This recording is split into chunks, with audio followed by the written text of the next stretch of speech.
in the pen, you can't shake that. All the way gassed up, full tank, man, moving too quick. Keep the cameras in the playback tank. So tell me how you feel with it. You put a lid on it, I ain't got no chill with it. This right here your problem, you gon' have to deal with it. Lay it on the line, high risk, that's the meal ticket. Yeah, we ain't never fall back. Hold our ground where we at. Never fall back. No lies, no facts. We gon' stay right where we at. We ain't never fall back. Yeah, we ain't never fall back. And you can find me where I'm at. We ain't never fall back. We ain't never fall back. And you can find me where I'm at. We ain't never fall back. Been way down, never faltered. Came with the hands out, get them off us. I'm 24/7 in the office. Pay attention cause I ain't repeating offers. Yeah, never met a man I've been scared of. Careful, you gon' get exactly what you asked for. Careful, whatever you bring me getting handled. I answer to no one, I don't need to hassle. Yeah, we ain't never fall back. Hold our ground where we at. We ain't never fall back. Hold our ground where we at. Never fall back. New seasons, new gear. Show the world what it means to be a fan in 100% authentic gear. Fanatics. Officially licensed everything.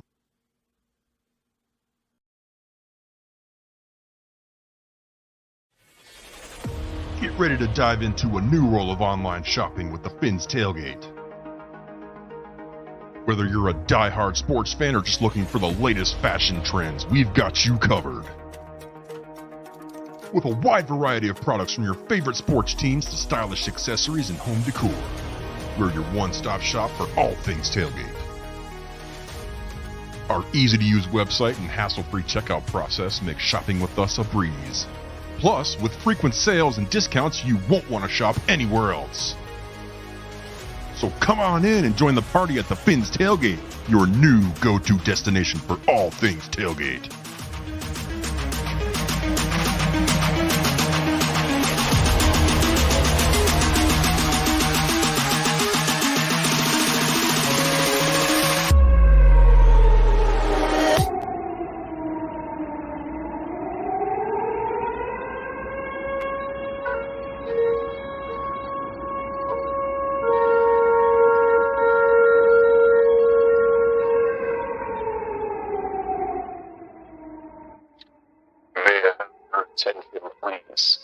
This is a TFTG special announcement. Late night sale is Saturdays, 10 p.m. Be there.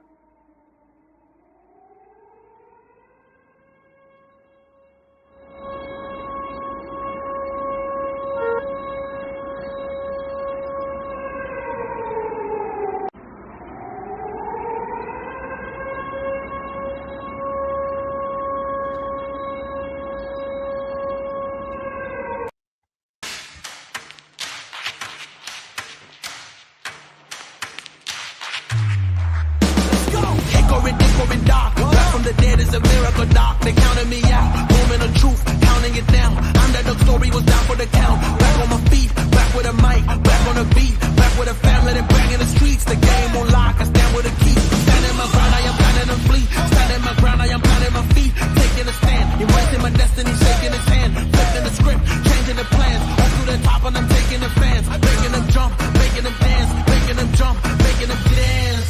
We about to change the game. We out here taking names. Let our voices rise. Let them reach the skies. We about to change the game. We out here taking names.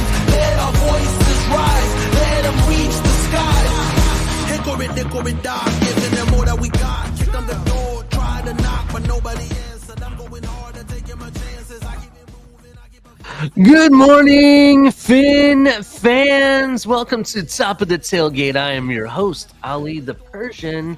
How is everybody doing? I am great on this fine September 21st. Oh my Lord, I almost lost it. How is everybody doing? Make sure you hit like and subscribe. We have a great show planned for you today. I got the host of the most in the backstage. It's going to be a good time. And, you know, it's It's Thursday night football. We got the Niners. We got the Giants. We'll talk about that. We'll talk about fantasy, DraftKings. We'll talk about the Miami Dolphins injury report. Who's on it? Who's not? Who's practicing? Who's not? We'll definitely get with who's who, right? And we'll talk about the big game on Sunday. I cannot wait. And also some other stuff going on in What in the World. So let's get ready. Let's get set. And let's get started. I'm going to go ahead and start with the rundown real quick before we start, as we usually do. Check out the link below. Fanatics, right? Fanatics is your one-stop shop for everything. Officially licensed. Jerseys, hats, all the draft hats, all the gear that, stuff that you want to wear to the game, stuff that you want to put in your man cave. If you want, even it's now going to be the new home of the official trading cards for the NFLPA, right? Fanatics got the deal, so rock and roll to them. Check out our link below. It takes you directly to Fanatics. You get all the same deals, same costs and everything. In fact, I just ordered a brand new custom jersey for a buddy of mine. You get all the same stuff, except it tells them that we sent you, and it gives the channel a little bit of credit. So we'd appreciate it if you use the link below. In addition to that, check out Backroom Collection. They have tons and tons of canvas artwork for the Miami Dolphins and other sports and other memorabilia stuff that you can hang virtually anywhere. Place of business, bedroom, bathroom, outside, indoor, does not matter. Man cave, whatever, right? You can, in your kitchen, doesn't matter. You can hang this stuff anywhere. And they do custom work as well. Check them out. Like I said, maybe you just remodeled your home or your office or something, and you're looking for that centerpiece to display. This is where you want to find it. Backroom Collections. They also have accessories for little mini helmets that everybody collects and gets signed and everything. But if you need all the energy to hang out with us because of all the crazy shows, back-to-back shows every single day, Monday through Sunday, and all the energy that you're going to dispense, yelling and screaming at the TV or praising our team and everything this season, check out Doobie Energy Drink. It's all smash, no crash. None of that jittering or crashing that you get with a lot of these other products. In addition, it has a lot more vitamins and minerals that's primarily designed to help benefit the body, especially with focusing and concentration and stuff like that. It's a lot more beneficial, and it doesn't have a lot of that byproduct that you get with some of these other products, like I said, like some of that harmful stuff to the body. So definitely check out Doobie Energy Drink. If you don't take my word for it, check out Shake Money. He does reviews. He has a video there on his playlist that's dedicated to reviewing Doobie Energy Drink, and he says the flavors are pretty good. I know some other folks around here get Doobie Energy Drink, so definitely check them out. If you want to save 10% off there or 10% off at Backroom Collection, use code TFTG at checkout. So thank you, Doobie Energy Drink. Again, use the links below. With that being said, shout out to all of our affiliates. Thank you for what they do, and also make sure you use the links below, right? Let's also not forget about the big one, TFTGnetwork.com. It's your one-stop shop for TFTG everything, right? You have our Twitter feeds, you have our news, we have Miami Dolphins direct news. All the news that you get, one stop. You only got to go to TFTG Network, right? We have articles and stuff. I have one that's coming out shortly. Hopefully, I'm thinking it'll probably be Sunday after the game, to be honest. It's when it drops now, because I'm adding more information to it, and I kind of want to see what happens before I finalize it. So definitely check that out with TFTGnetwork.com. Our merch store is loaded with stuff that it's not unlike any other merch store. Everything that you see there is inspired by you guys, the audience, from the members, the subscribers, the people that come up on the panel, people that have just dropped by and ran like a drive-by. You know what I mean? All those people, right, have inspired stuff that we have in that merch store. There's something for everybody. All the guys, the ladies, the kids, everybody. There's cookware stuff. There's mouse pads. There's stickers. There's kids' clothes. There's all different types of stuff, right? Playing cards, right? Legitly, mugs, hats, you name it. Definitely check that out. And if you want to save 10% off there, sign up for the newsletter. It's the best way to get notified about events going around TFTG. Also follow me on Twitter at Ali, and my handle's at Ali_DA_Persian. Follow me on Twitter. You definitely want to do that because that's the best way I can communicate with you, share spaces and different events that we got going on with TFTG. So definitely check that out. Now, without ado, I'm going to bring up my co-host here before we shout out everybody in the chat. And also, don't forget, we got, we do accept, before I bring up my co-host, I'm so sorry. Let's not forget about all the different shows we got up in here. We have El Capitan going Sunday, Monday, Wednesday, Friday too, doing interviews. You got Johnny Sauces talking to El Capitan and other, people around the NFL. You got Color with coffee and a cup of color, and myself with Top of the Tailgate. We also do Broken Takes and Club Exhale or Late Night Exhale. That's what we do around these parts. You got Shake Money with the Drive Time and the Smoke Lounges, and Lewis also doing shows not only with Shake Money with the Drive Time and Smoke Lounges, but also with Crypto and company. So definitely check out Lewis as well. Lewis is all over. He's on Spaces. He's going to wrecking house on other sister or brother networks or whatever and causing havoc, right? That's what he does. And then in addition, we got KP with the fantasy talk. It's been very tough for me, KP. I need your help because for some reason nobody wants the best fantasy player in the league. I don't get it. Tell me why. In addition to that, doing crypto shows. I usually are Mondays and Thursdays, so check out for him. And Tonks TMI, the OG, is back. Check out Tonks TMI Tuesdays. But yeah, check out the content. Definitely check that out.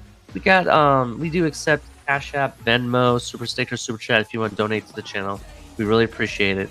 You don't have to, like I said. It just keeps the content afloat. And we also have 3 different memberships. And this is what I wanted to get at. We have Amigos, Familia, and MVP. You get exclusive content, exclusive emojis to banter with, especially with the Buffalo Bills fans. And there's different other exclusivity depending on what level you're at. It's the most inexpensive way to donate to the channel on a regular. It's like $3 a month, $2 or $3, something like that. So definitely check out memberships. It definitely helps out the channel, but we appreciate you and we appreciate all of our members as well.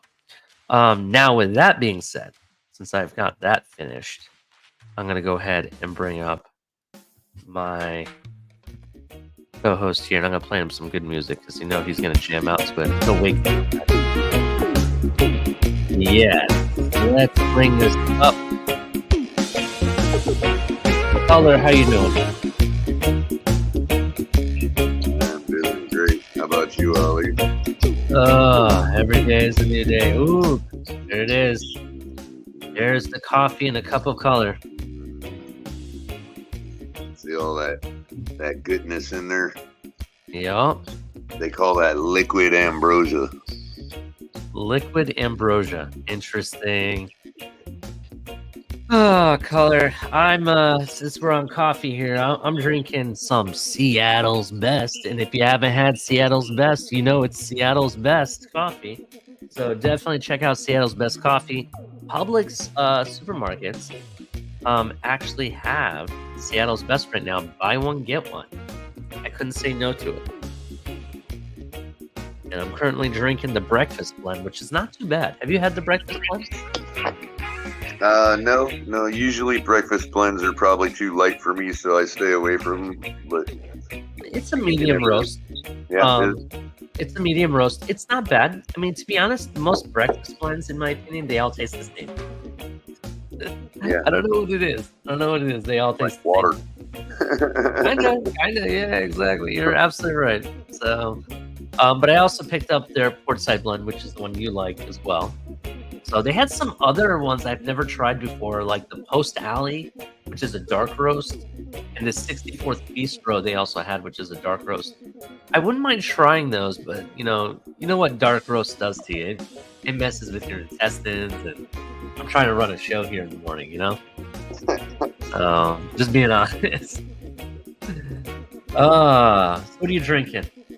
My last cup of Tim Hortons, and I'll be going to the store this morning to grab a new box of something. They had other ones. They had Community also on buy one get one at Publix, by the way. Oh yeah. Yeah, so that's something you can try out. Community has various different blends.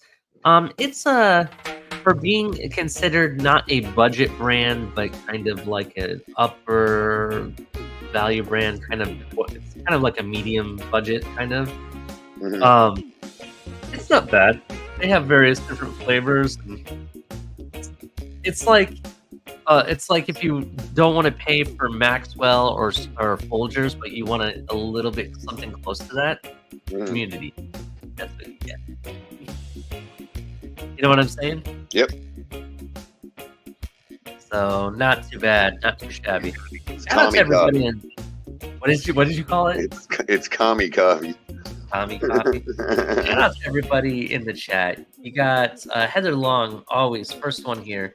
A beautiful day, man. Pains up. Pains up?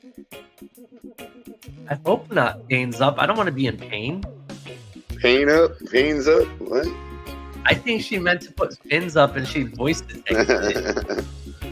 Heather Long, there's something called spell check. Use it.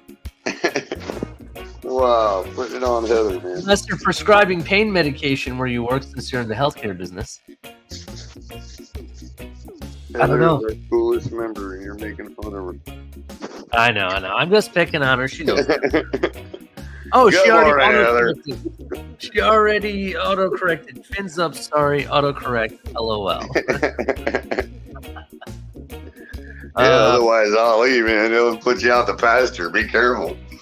I know, it's not her show. No. Messing around. Hey, listen, Facebook user, it doesn't give me your name. I apologize. But good morning. Good morning, gentlemen. Thank you. Appreciate that. Trucker Sean here as always. What's up? Good morning, Heather Salute. I like that. Lava J, good morning, TFTG. That's right. Good morning. Nancy Chill, how you doing? What else we got up in here? New Finland, how you doing, sir? I've been looking at your fantasy team, thought about making some offers. Trying to find the best scenario where it's a 50-50 trade. And what I mean by that is like both, I'm trying to make it fair where that person's getting a good deal and I'm getting a good deal. I don't like to be one-sided, to be honest. And that looks like it's the end of the people in the chat. If you are on the Facebook side, come over to the YouTube side, join the chat, hang out with us, join the conversation. Introduce who you are and whatnot. So make some new friends, right? Let's see here.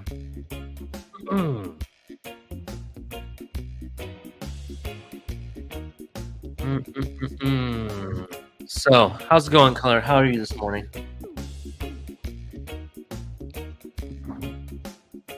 Color? Might be on mute. Either that or I lost y'all. You guys can hear me, put it in the chat. It might be just Color. Oh, I'm sorry. Oh, you are here. Okay, never mind. Yeah. How's it going, That Color? dang mute button, man. I know you told me you don't like where they put it. I know, it's terrible. Yeah, I'm doing all right, man.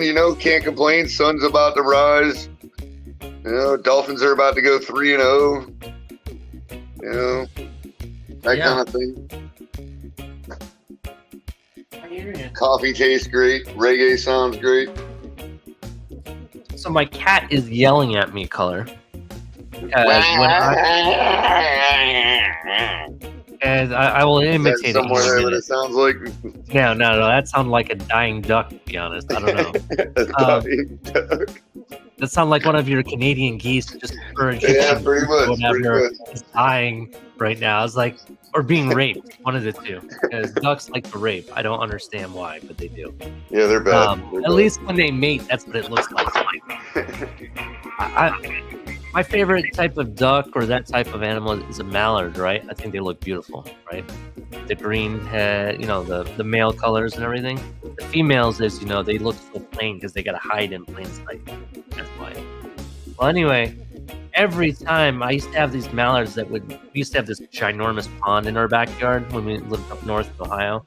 I had like 12 acres, right? So there was this ginormous pond. We used to get these mallards that would come hang out, and I swear I'd look out my window and I hear something screaming, and it's the they were mating, and it sounds like somebody's getting raped, like really bad. So I don't know. That's what it reminded me of. Yeah, But, I caught them the other night. The group of ducks over here too. Of course, Amun, the Egyptian geese, don't let them really do much, over here. It's they're all like, get out of here! It's my land. pretty much. So anyway, my cat's yelling at me here, right? And it's because when I'm not hosting a show or not at my computer, my cat likes to sleep on my computer chair. So he's looking at me going, kind of like that, getting mad at me, like, you need to hurry up and get up off my chair. And I'm like, it's not your chair, bro. It's my chair. You know what I'm saying? I'm pretty sure it's his chair. Maybe. I don't know. Someone told me that there's this whole premise that when you have cats, they're not living with you. You're living with them. Yeah, pretty much. Yeah. So they're like the birds of the ground. something like that. They think they can just fly away and get away with whatever they want to, Yeah. Whereas birds actually can. Mm-hmm. I mean, what animal on the planet is just allowed to crap all over everybody and get away with it, See, Hoffel has a good point. What does sounded like someone getting raped? That's pretty bad. What's that sound like exactly? I don't know. What brutal. Yes, he is absolutely right. I was just using it as a right into figure that one, didn't you? Someone screaming their head off, and you don't know what it is or what's happening. You know what I mean? So I'm only assuming that's what it is. So good job, Sea Hoffel, calling me out here. I mean, you did walk right into it, man. Yeah. It's like the question, when was the last, have you stopped beating your wife? People are asking about some of the injury reports. We are going to read an article about that does provide a lot of that detail. I'm just going to point this out for you that some of the stuff that's on the report, I'm not worried about. I'm just going to give you the short answer now. I'll give you the long answer when we read the article. So just so you guys know. What's up, Adam Sadowski? How you doing? Welcome to the show. So,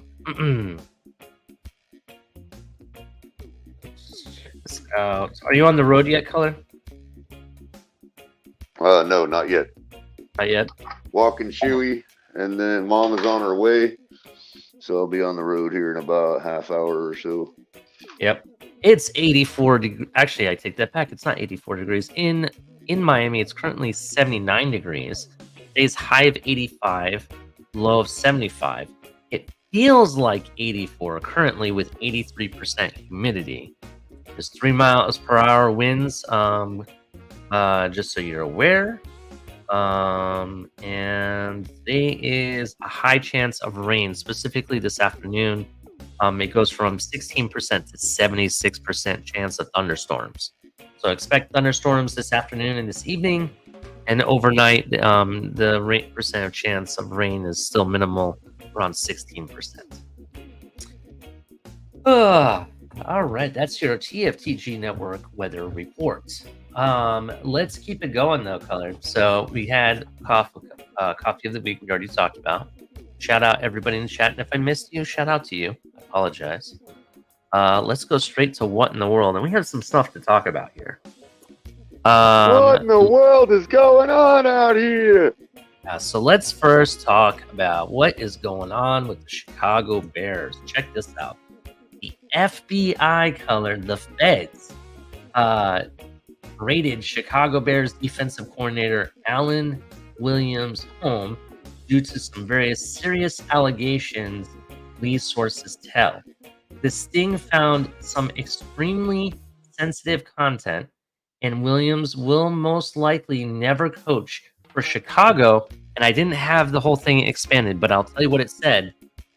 For any NFL team ever again. That's how damning this is. Well, that's kind of like, putting something out there without actually putting it out there. You know what I mean? Without. I'm not gonna If you say it if they say it like that, they don't have to use the word allegedly. You know what I mean? Yeah, Wow. yeah, I understand. In addition to that, what is this sensitive content? I have a very good idea of what it could be, right? I'm not going to put it out because I still believe that you're innocent before proven guilty. Has to do with computers, has to do with sensitive content. And you can only imagine. He'll likely never coach in the league again. I couldn't figure out what that is. Yeah, I could definitely figure out what that is. If that's what, based on what they're saying. Well, that's what's wrong about the way they wrote it, bro. That's, you know what I mean? Oh, I hear you. This is some guy, putting out information. But let's keep it going. This is even interesting. This next person I'll talk about actually has some connection with Vic Fangio. So check this out. Chicago Bears Charles Peanut Tillman, who is currently an agent in the FBI, informed Chicago's upper management, including head coach Matt Eberflus. I think that's how you pronounce it. You non-German people. It's Eberflus. Right. Eberflus. I'm sorry. I'm part German. I don't know how to pronounce German. No, I was joking, man. It was last night. Same thing. I just corrected everybody. Eberflus. Watch it. This not even be. Watch it. He doesn't even pronounce it the German way either. Watch that happen. That'd be so right. Exactly. It'll be some American version like Eberflus. Well, my last name, to be honest, is a Persian last name, and people in Iran and Persians pronounce my last name completely different the way I do, right? And I pronounce it the American. Did they try to actually pronounce all the letters that are silent? Yes. That's funny. I'm like, oh, hell with that.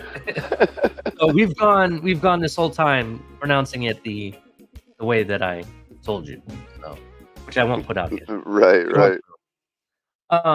But anyway, check this out. One thing's for certain, your first name is not Alita. No, I hate. Oh my God, that first time I saw you in chat, I remember I addressed you as Alita, Alita Persian. Yeah, as in like we're talking about the Bears back in the 90s. There was this term, the Bears. Well, the Persian. That's where that comes from. Just so you know. Right. I'm not sure if you remember the very first time I ever addressed you in chat. I did. I called you Alita, and you corrected me.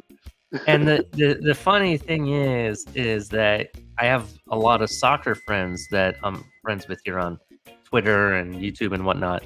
And because I'm a big Chelsea soccer fan, to be honest. And all my friends in England were calling me Alita. And even though I've corrected them, they still call me Alita. And I think it's primarily because there's too many Alis on the international side, if you get what I'm saying. So just to make it, they can figure out who I am. I think that's what they do. Well, there's also that anime character, Alita, ain't there? That's Alita, like T-A. With a T. Right. If you're a guy like me who's not really deep in the weeds on anime, that's why I thought it was Alita. That's actually a classic anime if it's the same one I'm thinking of. Yeah. It's an old school anime. I haven't watched that in years.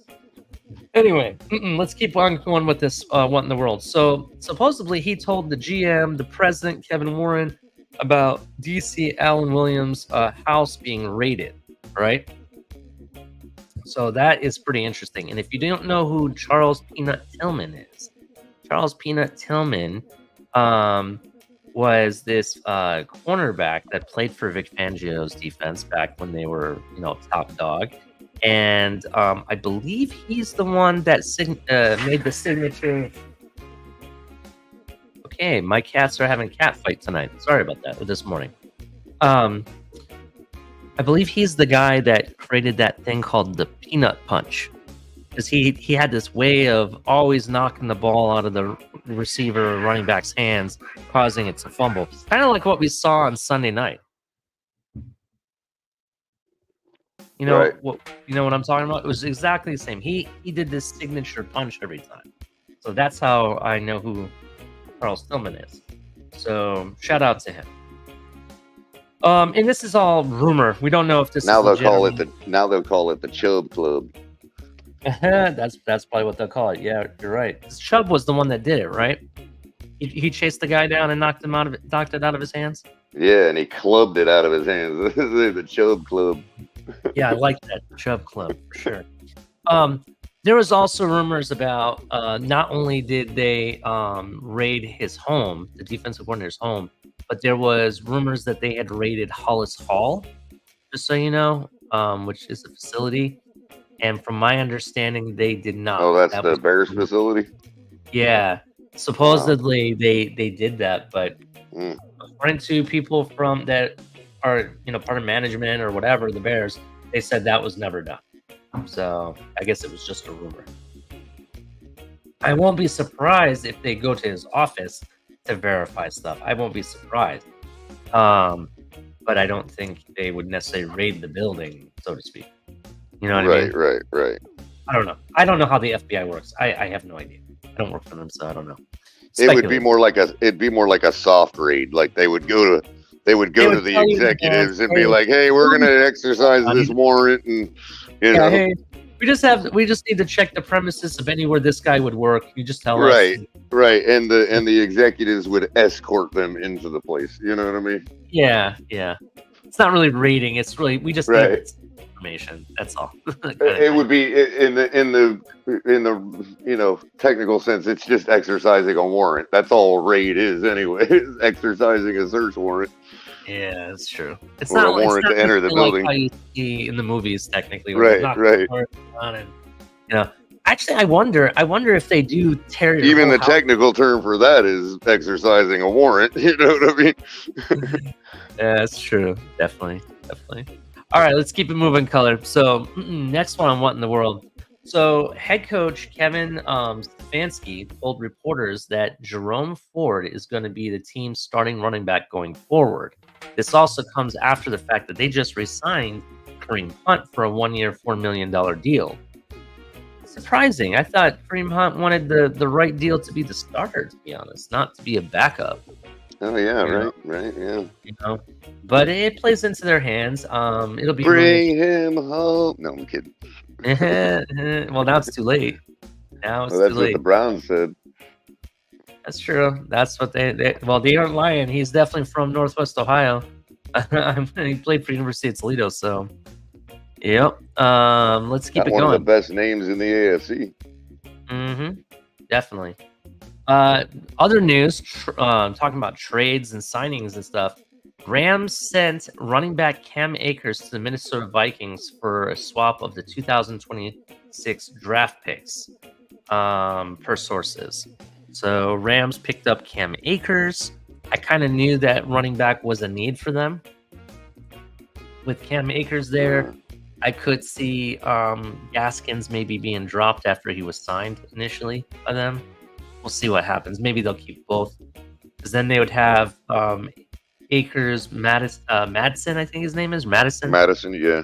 And then they would have Gaskins as well. I can't remember who their other running back is. So we'll have to see who that is. I forget. But that was expected. I expected a move kind of similar to that. Nothing like couple second-round picks or a first-round pick. Now, do they have somebody already, or is that part of their fire sale? Who? The Rams? The Rams, yeah. Oh, they the already Rams have somebody? Yeah, they have somebody. Okay. In fact, let me pull up his name. I just needed to know if I needed to change my pick this week. Got them winning. You may want to. You may want to. If you're playing DraftKings, you might want to look at this guy. I think they're playing Seattle, aren't they, or no? Yeah, I think they are. Let me pull up the running back who they got, because they got somebody that Kyron Williams. No, not Seattle.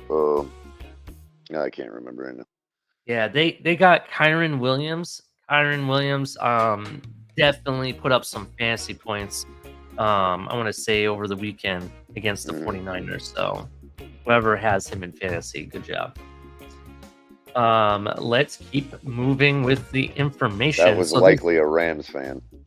Yeah, I don't know. Well, or a computer generated lineup. Actually, well, no, because it's somebody in our fantasy league with TFTG that had. And they probably did some research. That's probably why how they ended up with him. Let me see who it is. Oh yeah, well, Cam. Yeah, I guess we kind of knew Cam was on the trading block, right? Yeah, we already knew because they kind of were trying to push off him before the season started. Right. So that person likely just picked up his backup, right? Belong to.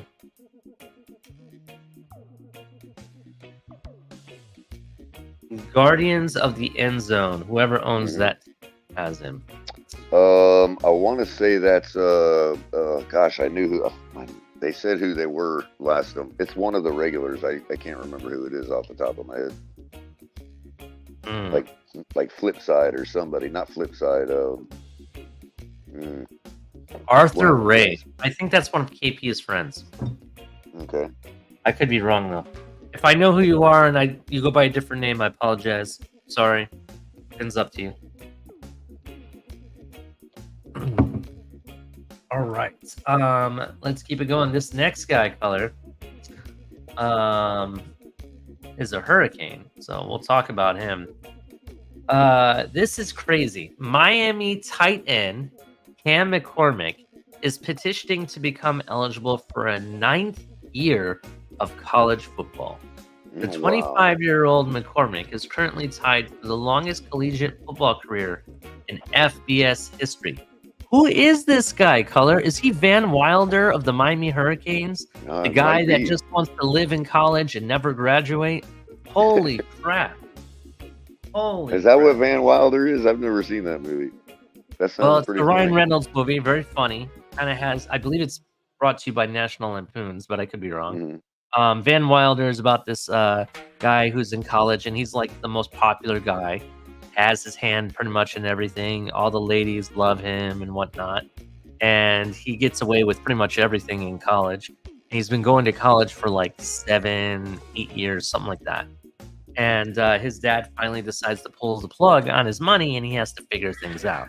And he uses his intuition and his skill of negotiating, which he realized later on in the movie that he has a lot of skills, to get his way still. So it's kind of like the expanded story behind the Matthew McConaughey character in Dazed and Confused. Huh? Like I've never the watched rest that movie. of the story. I'm a movie buff, and I've watched a lot of movies, but that's one movie I have yet to see. Well, he's like this guy that's like in his 20s, and he drives this sports car, but he hangs out with all the high school kids still. You know what I mean? Oh, not quite like that. Not quite like that. Now, this guy hangs out with the college kids and everything, but like, for example, he's so popular that he drives a golf cart around the college campus and gets to park in the president's parking spot. You know what I mean? You have to watch it, bro. A lot of funny actors. Yeah, it sounds like a bunch of good parody. You would laugh. You would definitely laugh. You've watched Harold and Kumar, right? No.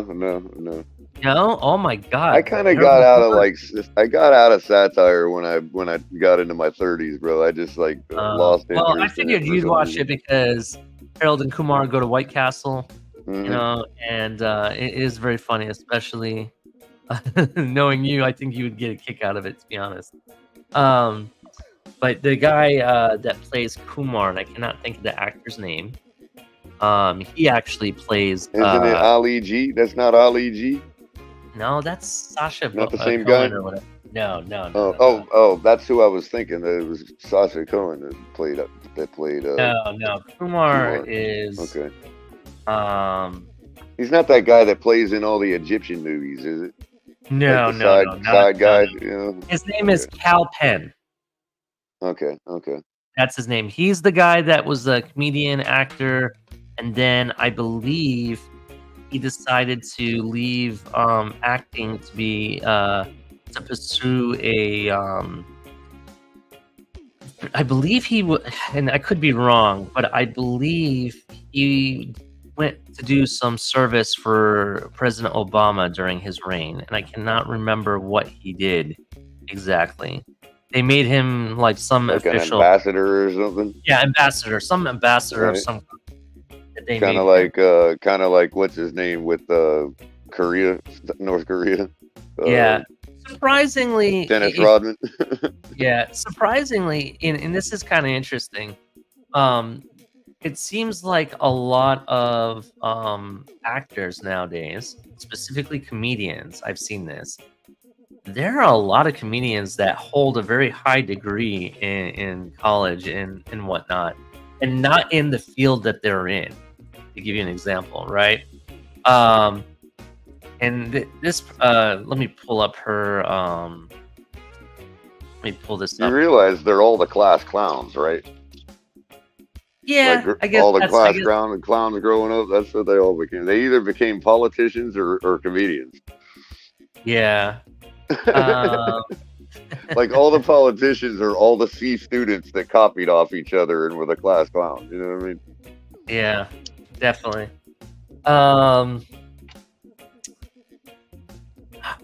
Let me find where I saw it.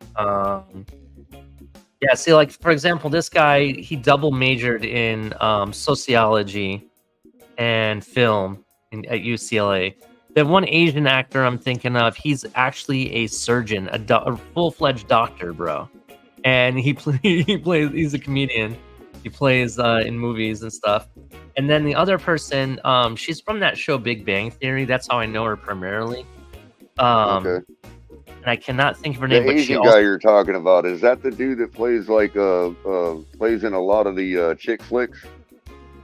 he plays in chick flicks, but he also plays in a lot of comedies. Like he Like a was lot of Melissa in McCarthy movies and movies like that. he's played a few of them, but he's I think I primarily know who you're known. talking about. He's primarily known for The Hangover.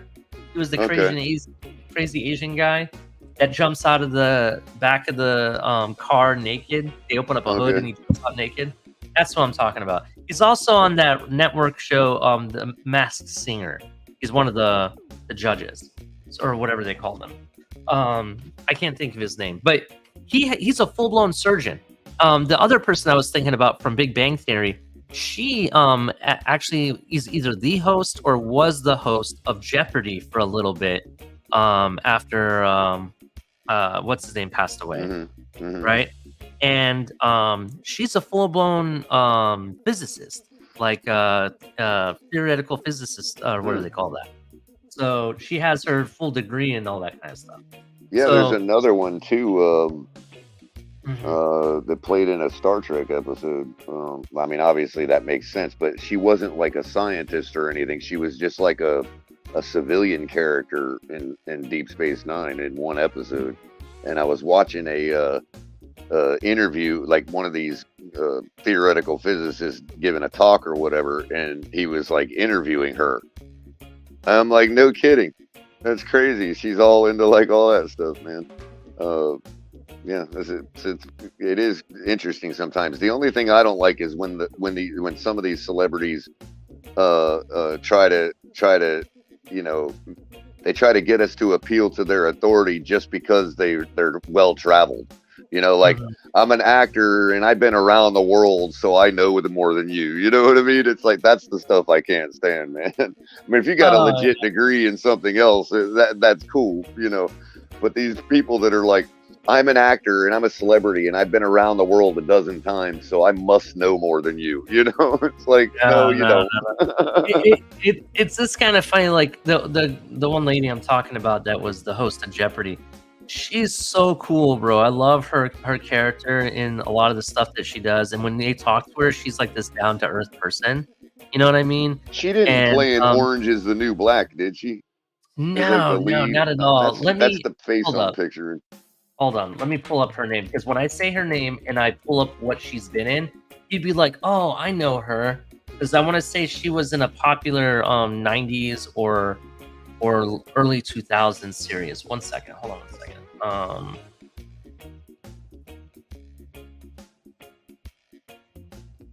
Here we go. What is her name? And she has one of those names I can't pronounce. Mayim Balik. You know who I'm talking about? Mayim Balik. She's been in. Let me pull up. She's more been on TV shows than anything else. She was Blossom. You remember the show Blossom? Oh yeah, okay. She's the main character in Blossom. That's the only thing I know her from. Yeah, she was also in MacGyver from 1985 to 1992. A regular? Also, pardon me? A regular? How many episodes does it credit her with for MacGyver? Oh, let me find out. That's a good question. She could have been like one of MacGyver's friend's daughters or something. You know what I mean? It could be MacGyver's daughter for all we know. Right. Give me one second. You know how they got serious every once in a while, you know? Oh, yeah. That's not what I'm looking for.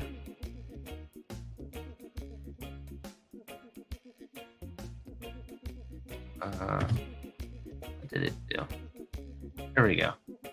Kind of like that late 80s Schwarzenegger movie, Commando. Remember that? Yeah, that's a good movie. You remember who played his daughter, the girl that got kidnapped in that movie? You don't remember? I think I've looked it up. I don't remember. It's Alyssa Milano. Is it really? That's yeah.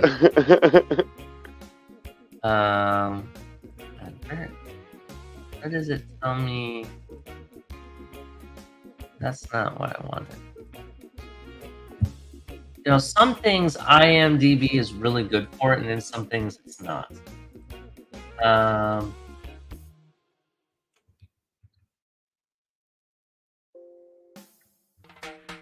I can't think of one flaw that it has, so you'll have to enlighten me. What? You can't think of one flaw? It doesn't always give you the information of how many episodes they were in and whatnot, and it doesn't allow you to break up the series versus it should say it on the movie list, like the cast list. It'll usually be in parentheses right next to their name. Gotcha. He played a like character if you go to the actual list of the movie for the cast of characters, each name will have the episodes they did next to it. Dude, she was just a kid when she was in MacGyver. Like seriously, right. Like that's what I figured. Not even 12 years old, and maybe she 13. could have been some. She could have been some girl that got kidnapped that he was looking for or something. You know what I mean? Yeah. It doesn't tell me how many episodes, but all I'm trying to say is what a great show that was. It is on her list. You know what I mean, of stuff she's played in. But Blossom was the huge one, the big one that kind of put her on the map. She's been in various movies since. But you know, she's very well known for Big Bang Theory. That's one that she's very well known for, to be honest. All right, let's keep it moving, Color. I don't want to stick on this, but the whole point was, holy crap, this guy is like staying in college for his whole NFL career almost. You know what I'm saying? Yep, crazy. It is crazy. Definitely. Let's keep it moving. What's up, everybody in chat? Aquavision, Brian's Brains. I see you.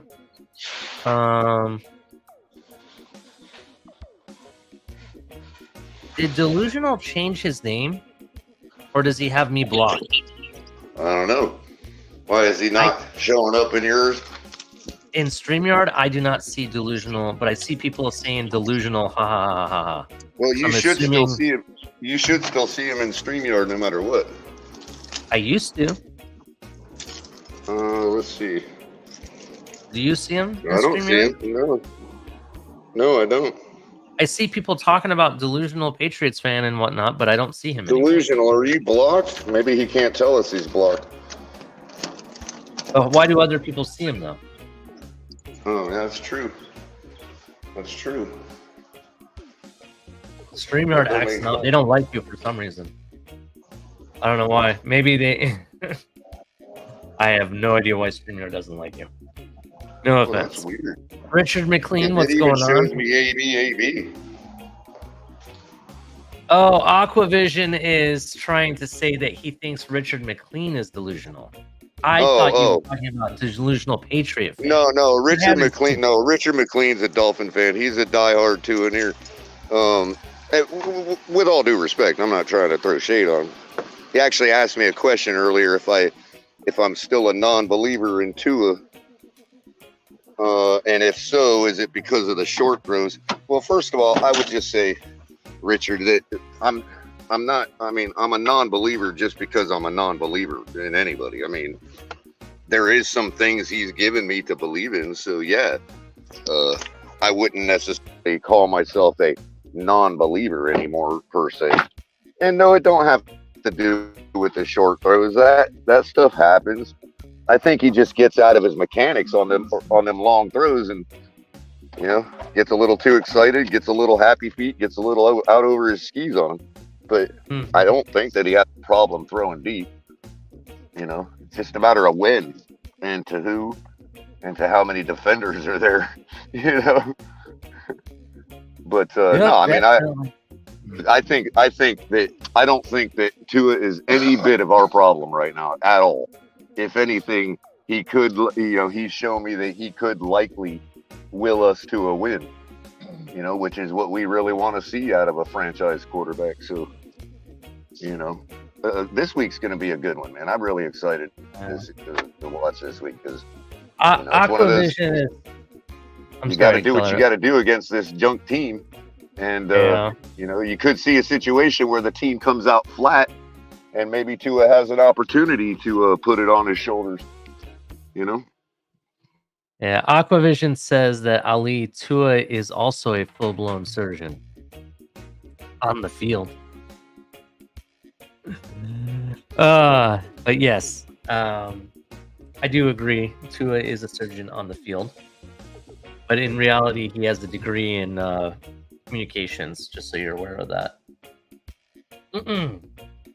All right, so let's keep it moving. It's time for some football color. We're gonna change this banner real quick.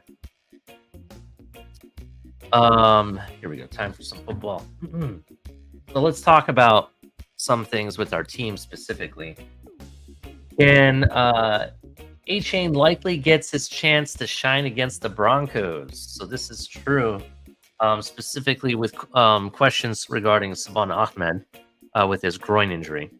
The Miami Dolphins head into their home opener against Denver Broncos on Sunday in need of reinforcements at tailback because of a groin injury Savon Ahmed suffered last Sunday. This is according to Omar Kelly. And I just want to point out there, I told you guys that running back is going to be one of the rooms that we do need some help in, regardless if you like the four guys that we have or not, right? They are injury, prone. You're gonna, you already have had injuries to Savon Ahmed. You already had injuries to A-Chain. You already seen Mostert get a knock already. And the only person we haven't seen is Brooks. Brooks is the only one we haven't really seen get injured yet. So, the fact that we have all these injuries, it kind of concerns me. That room, very delicate to me. Let's keep it going. So he goes on to say that with Jeff Wilson on the injured reserve for at least the next 2 weeks because of a thumb and torso injury he suffered in training camp, the Dolphins need their pair of rookies, third-round pick Devon A-Chain and Chris Brooks, a former BYU standout who has made the team as an undrafted rookie, to step up and complement Raheem Mostert. Dolphins are averaging 107.5 rushing yards per game, which ranks 16 in the NFL. Miami usually is 2.3 yards below the NFL yardage average for all 32 teams and is averaging 4.3 yards per carry. Mostert's 158 rushing yards ranks him 7th in the NFL heading into week 3 games, but at 31 years old, it's not ideal for the Dolphins' 2022 rushing leader to continue playing 45-plus offensive snaps, which is what he's logged the past 2 games. Last week, the Dolphins held Mostert out of Wednesday's practice because of a knee injury, but the 9-year veteran labeled it a veteran rest day. He seemed to be participating in the first practice preparing for the Broncos without limitations. Based on a period of practice the media was allowed to watch. However, the Dolphins need to find a player to complement Mostert, and A-Chain will likely get his first shot if Ahmed was held out of practice Wednesday, isn't cleared to play. A-Chain, a former Texas A&M standout, was inactive for the first week of the regular season, but played the Miami's 24-17 win against New England Patriots, gaining 5 yards on his 1 carry. He also caught 1 pass for 4 yards in his 6 offensive snaps. I thought he did well with the opportunities. You can tell that that the game is not too big for him. Coach Mike McDaniel said the biggest challenge is absorbing the entity of the game, which I think he's made vast improvements upon really since the spring and through training camp. Fortunately for the team, he's prepared for the further opportunities that he'll be given moving forward. A-Chain only played in 2 of Miami's preseason games because of a shoulder injury that he suffered in Miami's preseason game against Houston Texans. The injury has healed, and he is no longer held out of contact work. But A-Chain hasn't proven he can handle every role at tailback for which he's needed. I practice hard, so all the work that I put into practice makes the game day easy. A-Chain said, "It's the stuff you do leading up to Sunday. I know the plays. I'm comfortable and confident." Brooks, who had a phenomenal preseason showing, has played in both regular season games, but only on special teams. He hasn't played an offensive snap yet, but potentially provides a physical presence Dolphins haven't had because of Wilson's injury. A-Chain, who clocked 4.32 40-yard dash time, making him the fastest tailback in the 2023 NFL Draft, gained 2,376 rushing yards and scored 21 touchdowns in his 30 games college played for the Aggies. Sometimes I don't understand how they write stuff here. He's the Dolphins' highest drafted tailback since Miami selected Kenyon Drake in the 3rd round of the 2016 NFL Draft. That season, Drake has had 33 rushing attempts and never handled more than 9 carries in any game. I think A-Chain could carry more than 9 in a game, and I think he's going to have more than 33 carries, to be honest. What do you think, Color? In a game? No. He okay. never handled, it says, let me read this again. In the season. Right, I got you. And never more than 9 per game. Right. Oh, yeah, I can see that. Depends on him as well. I mean, if he starts gashing the defenses, and you see, and there's no reason to get off of him, then he could increase his carries on his own. Just from running good.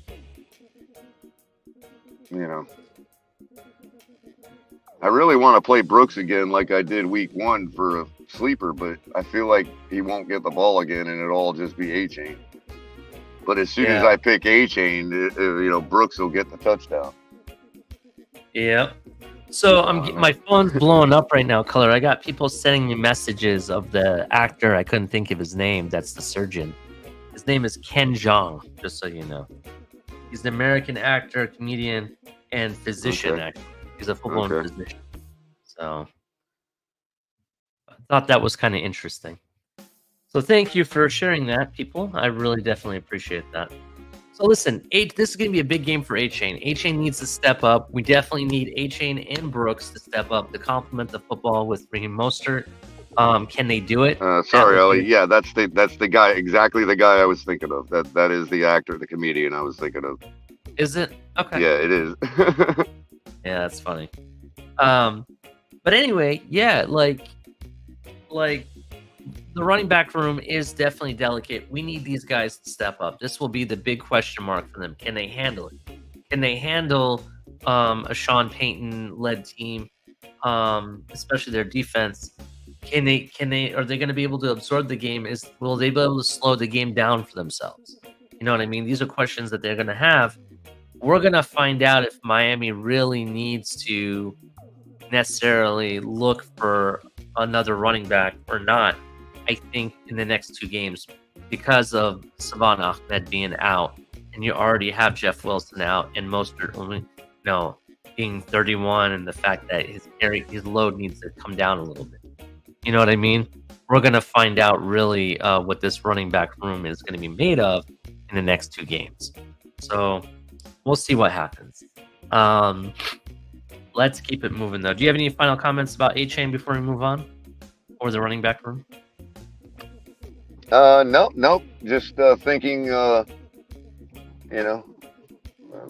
kind of, I think we're okay for right now. I mean, at the same time, I really believe that we're going to see very similar type of team play this week that we did with the Chargers, because I'm convinced that most teams in their division are built to beat each other. So it's likely that the Broncos are very similar up and down matchup wise as the Chargers are. Now the matchups might be in different places as far as where their talent is compared to the Chargers. But we're likely looking at a similar type of ballgame. This is another reason we could have brought Fangio in, because we've got the AFC West on our schedule this year, plus the Eagles, and so that's 5 games right there that having him in the building could advantage you. Having played against AFC West teams for a little bit, but yeah, I honestly think that we're probably going to see another game, heavy passing game, anyway. So look for A-Chain to get some catches in the flat too. Yeah, as part of those 9 or 10 carries. Mm-hmm. And I agree. I do expect him to catch, a lot more balls in the flats, and use him in the running game as well. Here's the big thing for me. You mentioned Vic Fangio, and I'm glad you brought that up. Vic Fangio, do understand that having him in the building doesn't just benefit the defense. It actually benefits the offense just as much. And I'll tell you why. It gives that much more with all the knowledge that he has. Coaching, as a head coach, as a defensive coordinator for various different teams, AFC and NFC, right?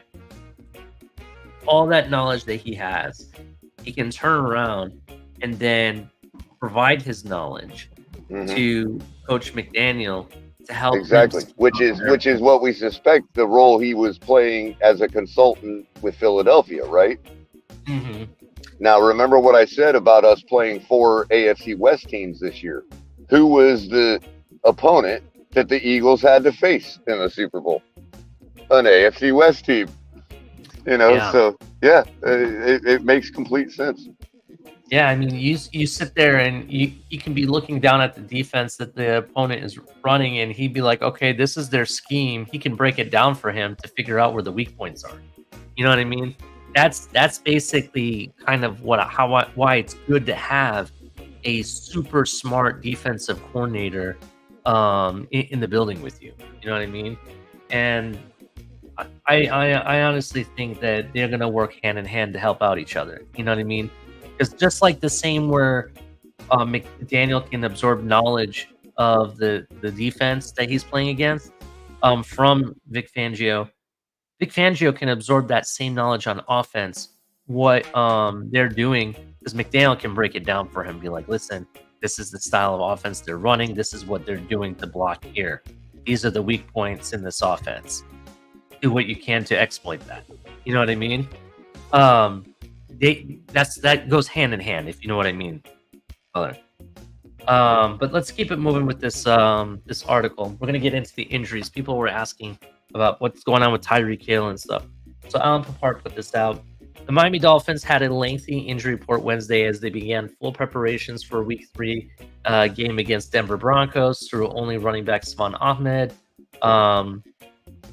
Only running back Savon Ahmed, who has a groin injury, and wide receiver Jalen Waddle, who has concussion, sat out because of injuries. Cornerback Xavier Howard, who was on the injury report last week with a thumb issue, also didn't practice, but the reason listed on below was not injury related. So it's basically a veteran rest day. Ahmed and Waddle were both injured in the 24-17 victory at New England on Sunday. The Dolphins injury report listed 8 players as limited in practice, with 4 new names in terms of dealing with an injury. Wide receiver Tyreek Hill, ankle. Defensive tackle Raekwon Davis, wrist. Linebacker Van Ginkel, ankle. And tight end Tyler Kroft, back. The first 3 of those players played big roles in the victory in New England. As a reminder, anytime a player surfaces on the injury report as limited with a new injury, it brings up the possibility, often strong, that an injury occurred in practice.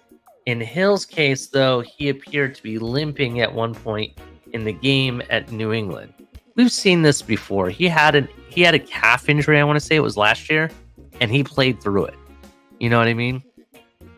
I don't think the fact that he's limited, I don't think Tyreek Hill is going to let an ankle injury stop him from playing, to be honest.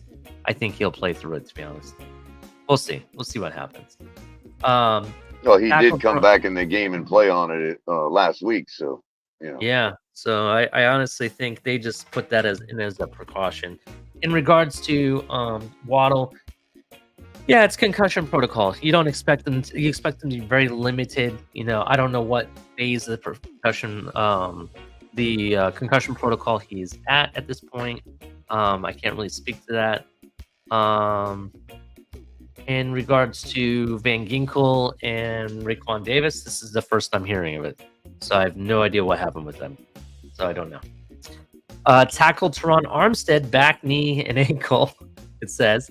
And linebacker Jalen Phillips, who has a back issue, each participated after sitting out the New England game. He's getting chopped down like a tree, ain't he? Yeah. They both participated in practice.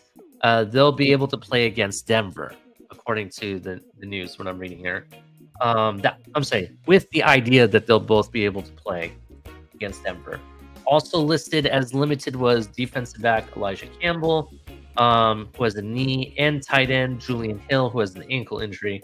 Considering the Dolphins only 3 tight ends on the roster, the injury to the Kroft and Hill, who has yet to play this season, should be monitored closely and raise some possibilities that second-year player Tanner Conner could be elevated from the practice squad on Saturday. I won't be surprised if they do that, Color, to be honest. You only have 3 tight ends on the roster, and the other 2 are injured. You need to have the backup. And who else? Have somebody that's been in the building before. It'll be an easier transition. Go ahead and bring Tanner Conner up. You know what I mean? But then again, you know, that's another room that I'm kind of worried about, to be honest.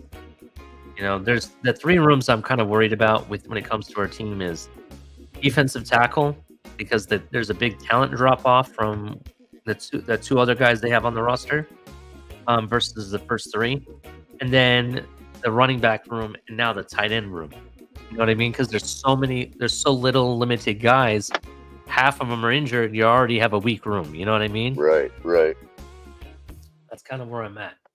But that's where we are with the injury report. I expect Tyreek to be ready to play. I don't even need Tyreek to practice, to be honest. I just need him to be ready for game day. As long as he can make his cuts, man. Yeah, as long as he make his cuts, rock and roll. You know what I mean? Waddle was all smiles in practice from what I saw. He was doing stretching and all that kind of stuff by himself. But well, that's good, but he just took a head injury. Do we really want him to be all smiles? I see what you mean. But then again, like is his eyes like cross-eyed too? You know what I mean? I'm kidding. I'm not trying to make light of it. All I will tell you is that he always smiles when he plays, to be honest. Right. So it is what it is. I honestly think that he'll be ready to go, to be honest. And we have other guys here that contribute as well. River Craycraft, he's going to be good. Braxton Berrios is there that can fill in. I expect to see more and more of Easy E being used in different capacities. Let it be at running back, let it be at jet sweeps in the slot, special teams. I expect to see him a lot more, to be honest. But yeah, that's where I'm at with these guys. What else do we got, Color? What time is it? 7-Eleven. Mark that. Make your wish for 7-Eleven. Let's see here. Let me pull up. So I got to go buy a shirt today. What shirt you gonna buy? A Dolphins shirt. What other kind of shirt would I buy? Well, thank you for bringing it up. If you are going to the game, it's White Out Sunday, so buy a white shirt. Exactly why I gotta buy a shirt. Yeah, so anyone that's going to the game, it is White Out Sunday. We are trying to make the entire stadium white. I have a white jersey, hence I'm wearing a white shirt. So I told my mom that, and she's like, "Well, I don't have a white shirt." I'm like, "Well, you're gonna get run out of the stadium. Well, I don't know what to tell you." She needs to get a white shirt. Doesn't have to be a Dolphin like, shirt, but right. God Well, that's what forbid she it said. rains She out. said, "Can it be a plain white shirt?" I'm like, "Well, yeah." Then she texted me later on last night. I bought a shirt. Let me ask. Then this morning she told me, she's like, "You can go buy a shirt if you want." I gotta get scandalous a little bit here, only because it's the TFTG and this is the tailgate party, right?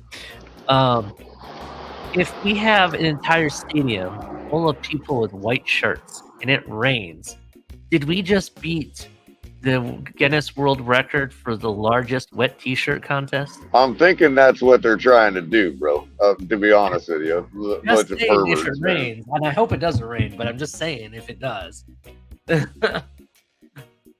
Oh, I think that'd be funny. I'm bringing this up, Color. Let me find it real quick. Where are you?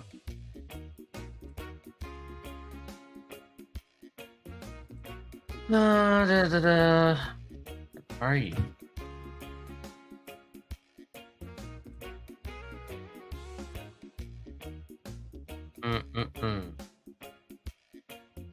Sorry about the wait, Color. And by the way, I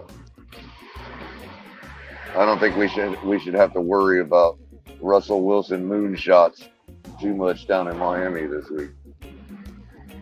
Yeah, why so? Because he's been throwing in Denver. Oh, so he'll be thrown off. He'll be thrown off then. Yeah, a lot thicker air to throw the ball in, a lot heavier ball to throw. Mm-hmm. You know, people forget to take that into consideration too. How many games have we really played in thin air? The humidity will be a lot different. As opposed to other quarterbacks. Well, what I mean is, people talk about Tua in his short throws. You know what I mean? It's like, had we ever considered that the guy throws, like, most of the time we see him throwing a deep shot is either in Miami or a place that's not known for really thin air? Mm-hmm. I mean, like Baltimore that day, the last game we played in Baltimore was pretty wet and windy and sloppy. You know what I mean? You know, you had the snow in Buffalo. You know, it was ridiculously dank early in the year against New England and Buffalo. Remember? You know, I think people forget that too. That's going to take at least 1.5 yards to 2 yards off a deep throw, man, for your average quarterback. Real quick, Color, did you notice there's an update to StreamYard? No. When you go to share screens now, you'll see there's a slight update. What does it say? Instead of there being a check mark to share the audio, you changed the look of it where it's like a slider that says also share system audio or something like that. Oh, I see. Yeah, it threw me off. I was looking for the check mark. I'm going to share this video real quick, Color. We'll listen to this for a bit. And then what we'll do after the media, like 2 or 3 videos I have for the media stuff that happened yesterday, we'll bring up my DraftKings. I'll show you guys my lineup for tonight, our predictions for tonight being Thursday night. And then if we have time, maybe we'll answer a couple of questions to end the show. All right? Let's get going. the defense show No, last night. hear You it. guys do this without Jalen Phillips. You guys get the intercept, get the turnovers. You guys get the sack. Yep, it's good. It seemed to be the kind of performance you want. But what did the defense show? Just resilience. You know, you in the season you take tough plays, tough situations. Jalen going down, guys get hurt. And the next guy got to step up, whether it's somebody that's been playing or somebody that's coming off the practice squad. Regardless, they got to come up, they got to step up and take advantage of the opportunity. So that's just what we preach here, man. Next man mentality, and you got to be ready when your number's called. Can you take us through that last play? Oh, talking about yeah, that was a heads up play by Mike. That was like super smart. But yeah, so I seen Beth like through my eyes, just playing my coverage, seeing Beth on the tackle, and he's like holding Mike, and then I see Mike like try to reach for it, so I'm like running. I'm thinking he's gonna try to reach for it the whole time, knock the ball out, and then he tosses it back. Boom, lineman catches it. I'm like, all right, like let me go try to take his legs out. Hit him the first time. I'm like, damn, this dude's heavy. And then I just like keep trying to tackle him, and I see Gink there, and Eli comes and hits him, and then when I fell, like I'm on the guy's back, and then I like see it's like real close. But I'm like, there's no way he got it. And then they go to replay and turnover on downs. Felt good. Obviously, every game plan is different, but how much was changed from week 1 to week 2 overall in terms of strategic from Vic compared to just executing better as a group last night? I think we really hit the details. We kind of, instead of trying to change everything, we just set back into what we were doing before and really emphasize detail. Because when you miss details, then that's when chaos happens. You know what I mean? Like, so we try to just kind of revert back to the basics and really emphasize that, if we just play our technique and we rely on that when things get tough, then we'll be fine. So you have a 2-0 start now. Being able to have, Christian said, like being able to be some of the top defenses and just strong on that front. How do you keep that momentum going, knowing that you guys made that big drastic change from week 1, now week 2, with 2 wins opening up at home? I mean, it wasn't that much. Excuse me. It wasn't that much of a drastic change. I mean, honestly, like I said, we were just really focused on the details, and so I think keeping that and progressing forward with that mindset, like whatever we change, whatever we decide to, implement that week, as long as we're really like tuned in on defined techniques and how we're supposed to execute, I think that's like the biggest opportunity for us to continue to have this momentum. And it's going to change week by week. Each team is different, and it's hard to win in the league. So I think if we just kind of focus one day at a time on how we can improve on that day and continue to stack those days, then it'll fall in our favor. I know you haven't. I don't like how they ask that question, Color. When they ask, and they're talking to a person that obviously plays defense, and they say, when they're asking a question about how do you continue to beat other defenses, I'm like, he doesn't beat the defense; he beats the offense. You know what I'm saying? I just don't like when they do that, because it's not like he can do something on his side of the ball to beat that defense. You know what I mean? It's the offensive guys that do. You know what I mean? You kind of have to ask them. That it's their job. What do you think about that? But I think the question really should have been outperforming the other defense. If you want to ask that question, it's just a matter of semantics, really. Yeah, if you did say something like that, like outperforming. I mean, I think that's the intended question, but you're right. The way it's always asked is like as if he faces their defense. Yeah, it's kind of like when they asked the like Tua, how does it feel that you beat Mac Jones or you beat Justin Herbert or whatever? I didn't beat Justin Herbert. I beat their defense. You know what I mean? That's basically kind of like what it's like the same kind of question. You know what I'm saying? Same with when they asked McDaniel about beating the other coach or beating the other team. It's like the players do that.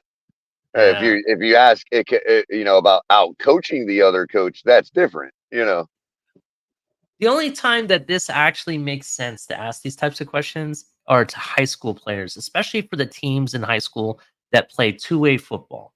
You know what I mean? And what I mean by that is that your players, like it could be your quarterback that also plays safety on the defense, or your wide receiver plays DB on the defense, for example, and they're playing both sides of the ball.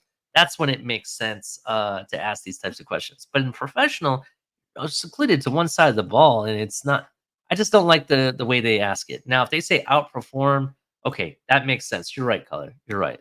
I don't know. It just bugs me when people say that for some reason.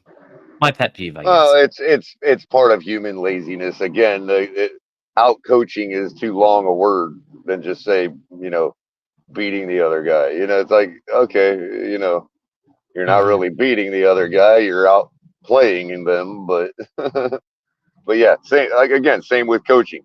A coach can out coach another one, but they can't beat another one. They can't beat Mhm. another team. It's the players that do that. Yeah, definitely. As Belichick is finding out. Let's keep going. Got into the film study up with a pretty dramatic contrast of styles from Mac Jones to Russell Wilson. I mean, two totally different players. Just the challenge of this week. Russell Wilson is a household name. He's like one of the best. Like my mom loves the Seahawks, and I grew up watching the Seahawks, and now he's on the Broncos. I get to play him, so I mean, for me, it's cool to be able to study a quarterback of that caliber. Same as studying Aaron Rodgers, like I did, and Tom Brady, like I did. So I'm excited for the game. Each team has its different challenges, and I know the Broncos are a hell of a team, and so I'm excited to play them. Yeah, I got friends on that team, and I'm looking forward to it. John, last week on my desk, I saw a sticker that was put there advertising your cookies. Yes, sir. So I got cookies coming out this week for the home opener with Blueprint Cookies. All the 15% of the proceeds are going to the Broward County Animal Adoption and Care Center. Make sure I got that right. But yeah, so we got Which I believe is his cause for Cleat, if I'm not mistaken. Disappearing Delight, which is my mom's brownie recipe that I changed into a cookie. Snickerdoodle Snowman, which is gluten-free and vegan. It's a snickerdoodle cookie with like buttermilk, whipped cream on the top. And then brown sugar cinnamon oatmeal, which is like, I love brown sugar cinnamon oatmeal for the morning. So I just made it into a cookie. And yeah, so y'all go cop that 1 week. I so want to go eat cookies now. This guy just made me super hungry talking about it. I know, Not gonna lie. especially the brown sugar cinnamon oatmeal cookies. Yeah. Okay, That I'm one digging sounds. that. And I'm a big brownie fan too, bro. I'm a sucker Dipped for in brownie. dipped in some milk, bro. Like, There we go. It's Fort Lauderdale Plantation, and then I think it's a Davie location. Are you a baker? Am I a bake? I mean, I wouldn't say that. I am a baker. My own personal bake. I mean, I made tiramisu and peach cobbler, but I also cook too. I learned from Beth. He's a hell of a baker. He makes all types of different treats and stuff. So he needs to get with Chef Jew, man. check it out. Look at the camera. How did all of that come about anyway, the partnership? So my best friend that I grew up with in Pleasanton, his mom, who's like my second mom, is best friends with people that own or like got kind of started the Blueprint Cookies. And so he works there now. That's why he like ended up moving to Florida. And he was asking me if I wanted to do like a deal. And of course, like why wouldn't I want to make my own cookies? So yeah, and then when they told me that I could like donate to somebody or some type of organization, I chose the animals because like animals don't have opposable thumbs and they need help. So Do you have a name for your cookie brand? Is it like Yeah, Javon Sweets or like you have a sweet tooth? Like this is no, it's like Javon Holland. Yeah, I mean that's a hell of a reason to help animals, bro. I'll give him that. What good a reason as any? But I like all of the cookies have like a specific name, like the Quick Draw Cocoa. I got like another account on Instagram, the Quick Draw Jev. Y'all go and follow that. And then like the Disappearing Delight. My mom calls them.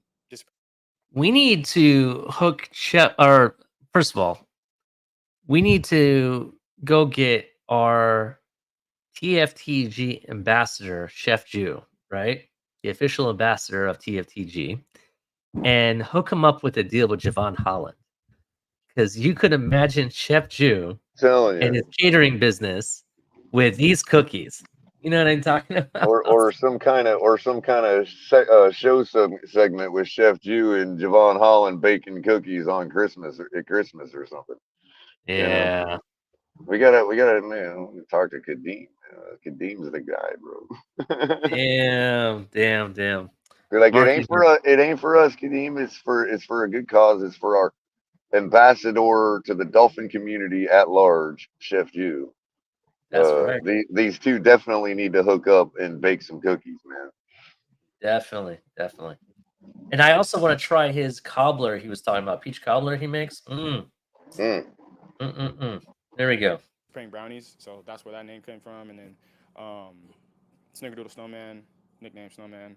and then the brown sugar cinnamon oatmeal. So Are you gonna let your teammates try them out first? yeah, absolutely. They're gonna be sold on game day too. So you guys go ahead. Oh, And we're getting some color. limited edition. So get it while you can. But yeah. Oh, by the way, if I didn't tell you guys yesterday, shout out to Color. Color's going to the game officially. So we'll be there, first home game. And I'll be double fisting cookies, it sounds like, according to Oh, Javon. and I got the full Madden view, man. I'm really excited to see Mike McDaniel cook some stuff up Sunday. That's gonna be fun. All right, let's keep going. Say for how many you can have in a day. Well, being that my dietitian is myself, I'd say that he thinks they're all right. Once in a while, he thinks they're all right. So I do have a cat named Remy. Yeah. She's a brat, but she's cool.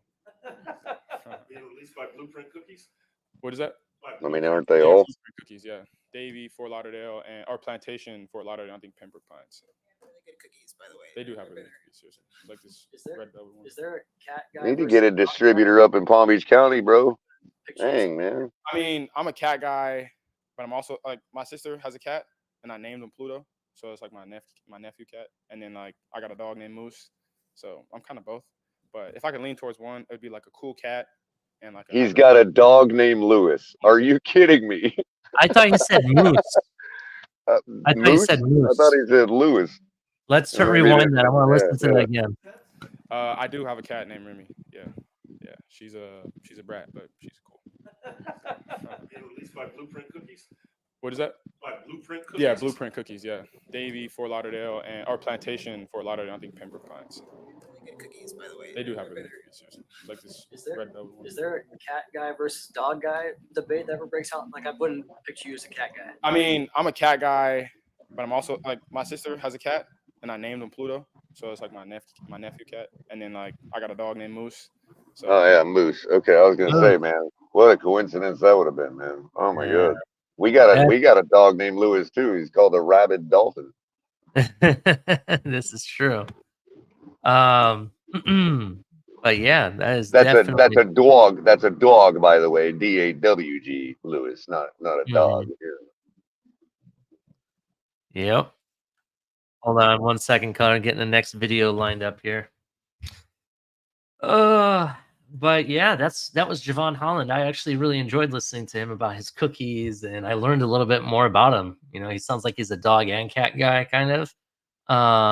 He's really into baking and his sweets. He knows what he likes. He has good taste, I think, when it comes to that. So impressed. I'm impressed. So what do you think, Color?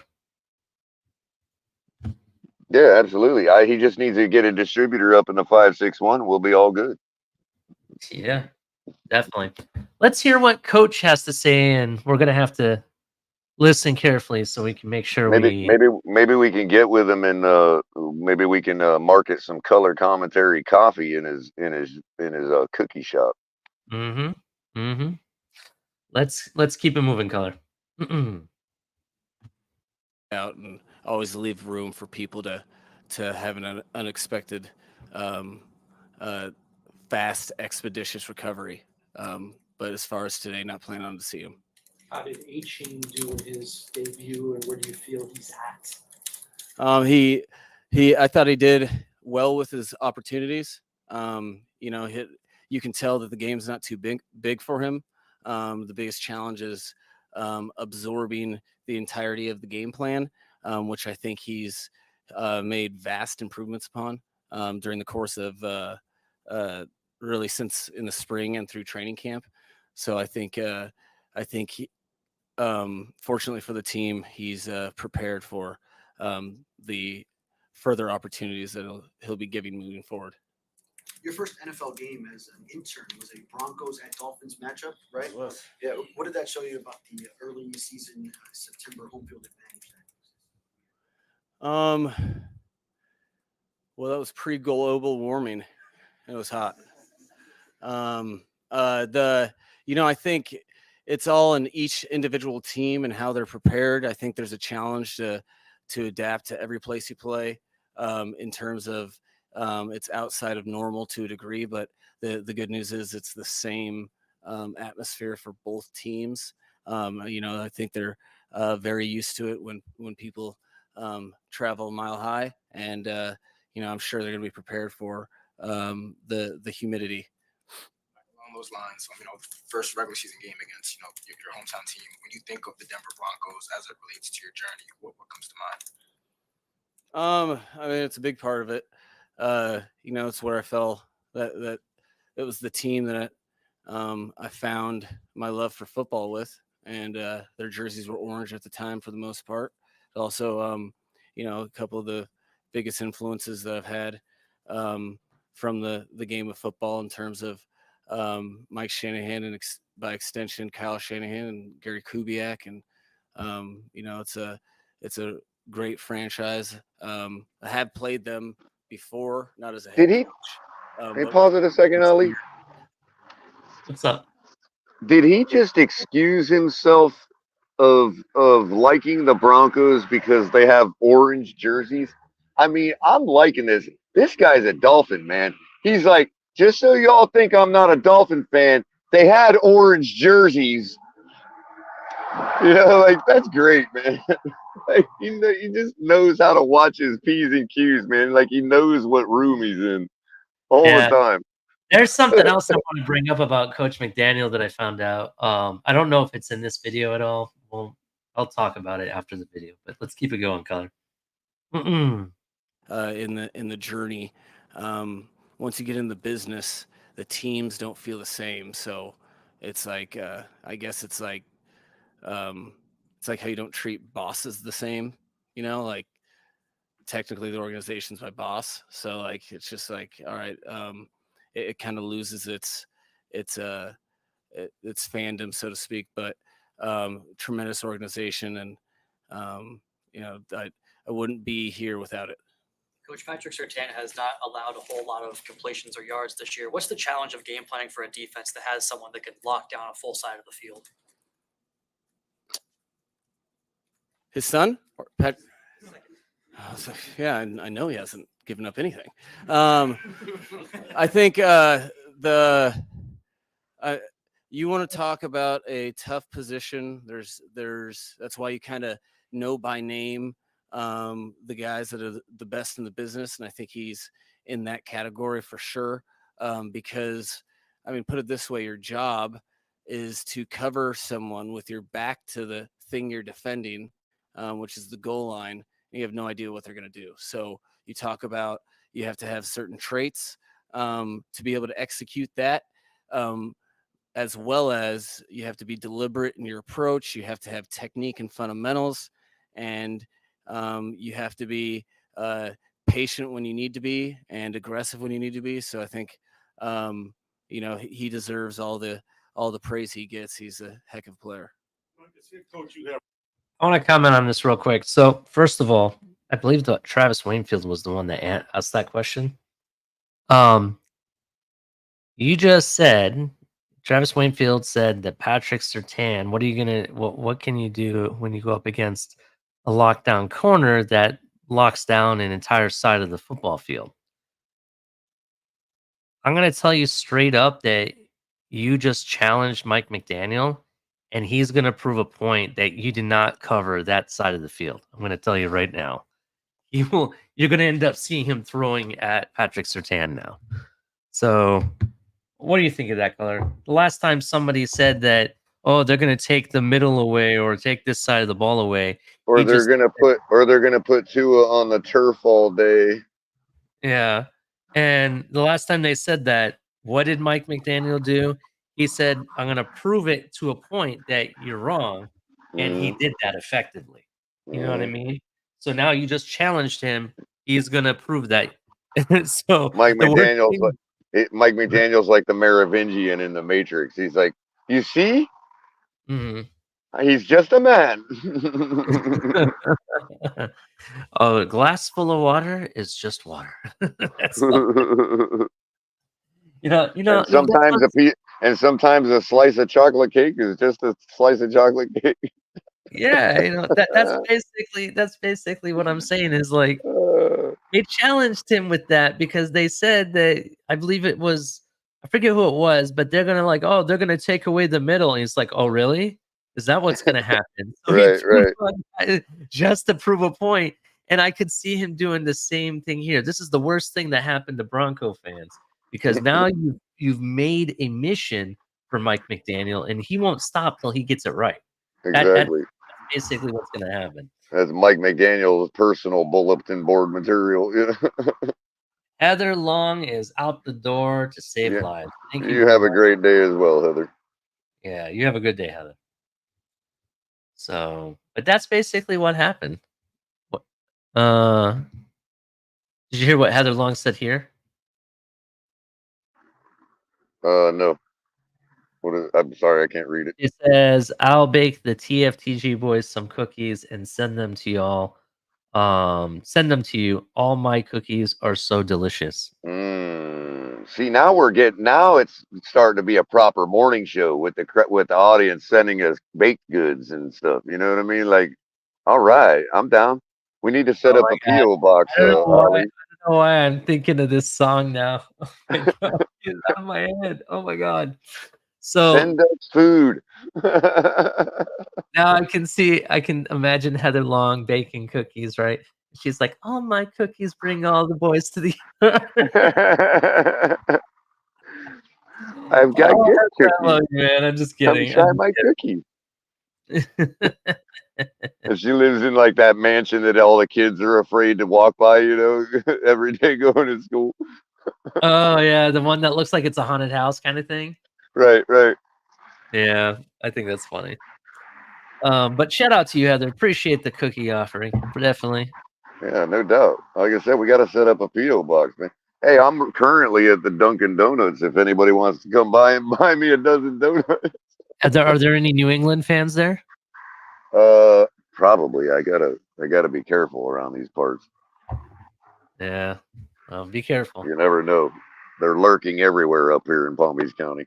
Yeah, definitely. Of course, they all scraped off their bumper stickers by now, but you know, I still know who We're they gonna are. answer one more question from Mike McDaniel. We're getting one more question from him, and then we'll move on from this video because this video is longer than the show, and then I have time for. There's other stuff I got to bring up anyway. It likely would have been.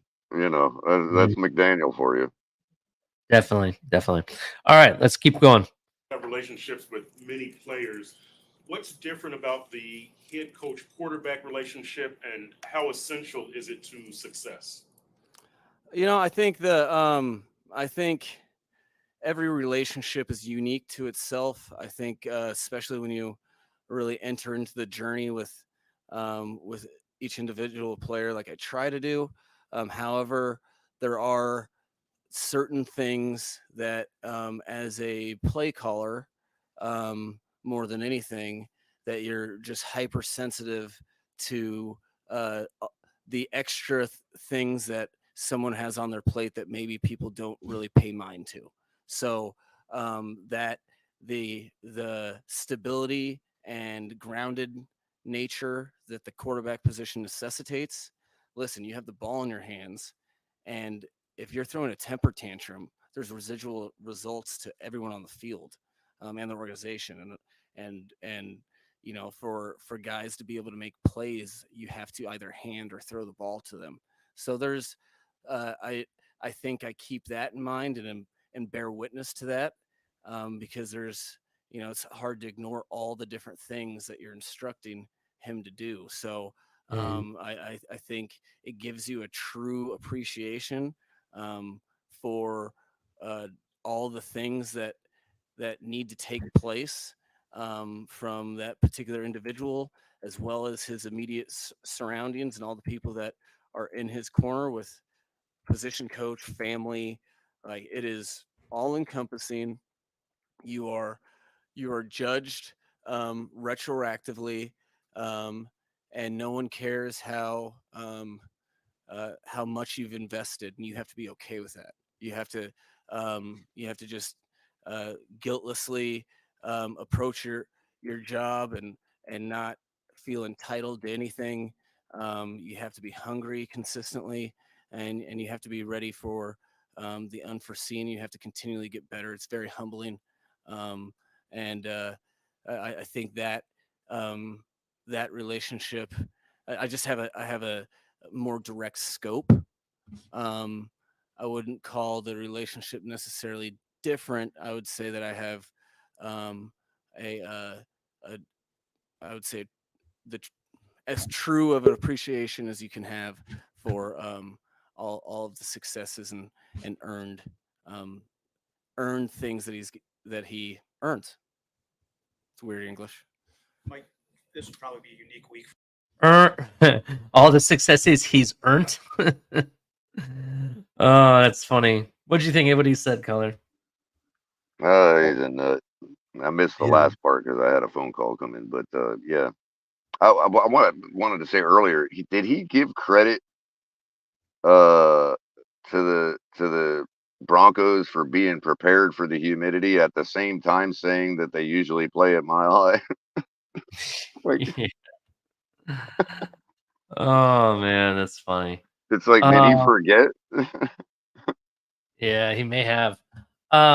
We'll see. We'll definitely. Although it see. might work out for him better because there's more oxygen in the air down here, you know.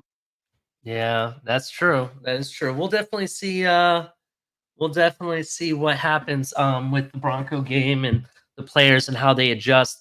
You know, it's going to be a lot hotter, I think, here than it is in Mile High as well.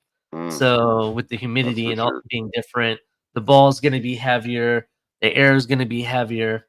So we're going to definitely see what happens. And what's today? Today's the 21st. Yeah, 21st. Today the first day of fall or tomorrow? Let me look that up. I thought it was tomorrow, but It's going to either be the 21st or 22nd. Usually it's the 21st, but like every 4 years it falls on the 22nd. It's the 23rd this year. 23rd. Wow, that's a pretty late fall. Wow. Yeah, that's what I Saturday. think it can stretch from anywhere from the 20th to the 23rd, given the year. You know what I mean? Yeah, Saturday. So it will already be fall Sunday afternoon. But yeah, it's weird. Saturday 23rd in the northern hemisphere, right? That's when it starts for us. This is also known as the autumnal equinox. Autumnal equinox, right? Correct. Yeah, which is the day of the year when day and night are approximately equal in length all over the world. Just so Hence you know. the word equinox. And there's another time of the year that happens. It's in the spring, and that's the spring equinox. Yeah, very interesting. The other two seasons, one being the longest day of the year, summer solstice, and the shortest day of the year being the winter solstice.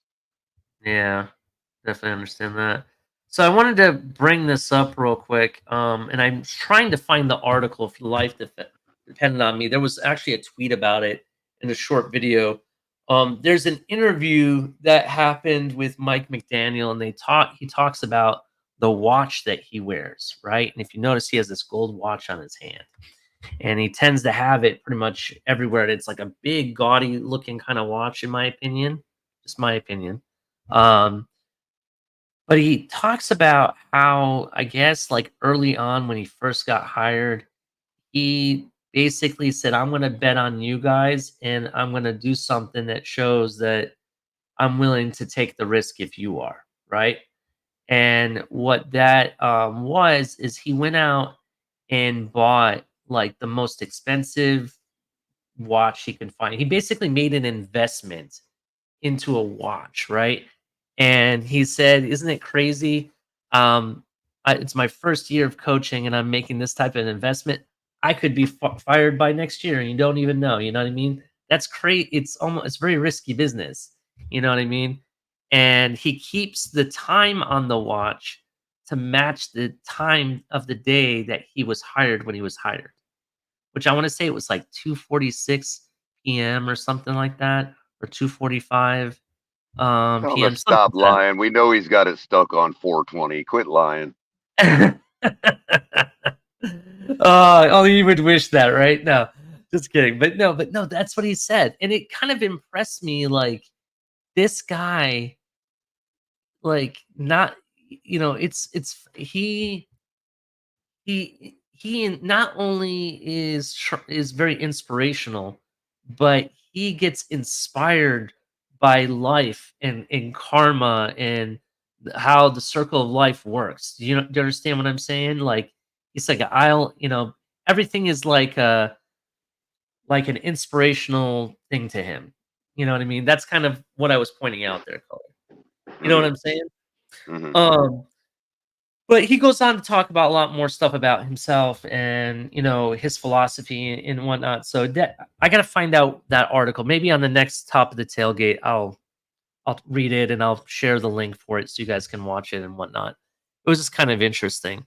What else was I going to bring up? That was it about Coach McDaniels. Is there anything else you had for him that you wanted to mention or talk about before we move on to the next thing?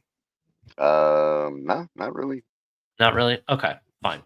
Let me just bring up this other thing real quick because we have a slight update. I meant to bring this up earlier in the show, but I forgot to, and I want to make sure people are aware. So I got some flack for some people. Why did I not talk about what happened to the Patriot fan that passed away, unfortunate, and the tragic issue that happened at the Patriots fan? Why didn't I talk about it a little bit more? I addressed it that I didn't condone violence, no matter what team, no matter what it is, and I didn't really specify, oh, look at that Dolphin fan, because we didn't know really what was going on, and we only can see one part of the video, and you can't even tell if that really is a Dolphin fan fighting with him or not. You see the one guy behind him wearing a Dolphin jersey, but that's the only person, right? Well, this came out according to NBC News.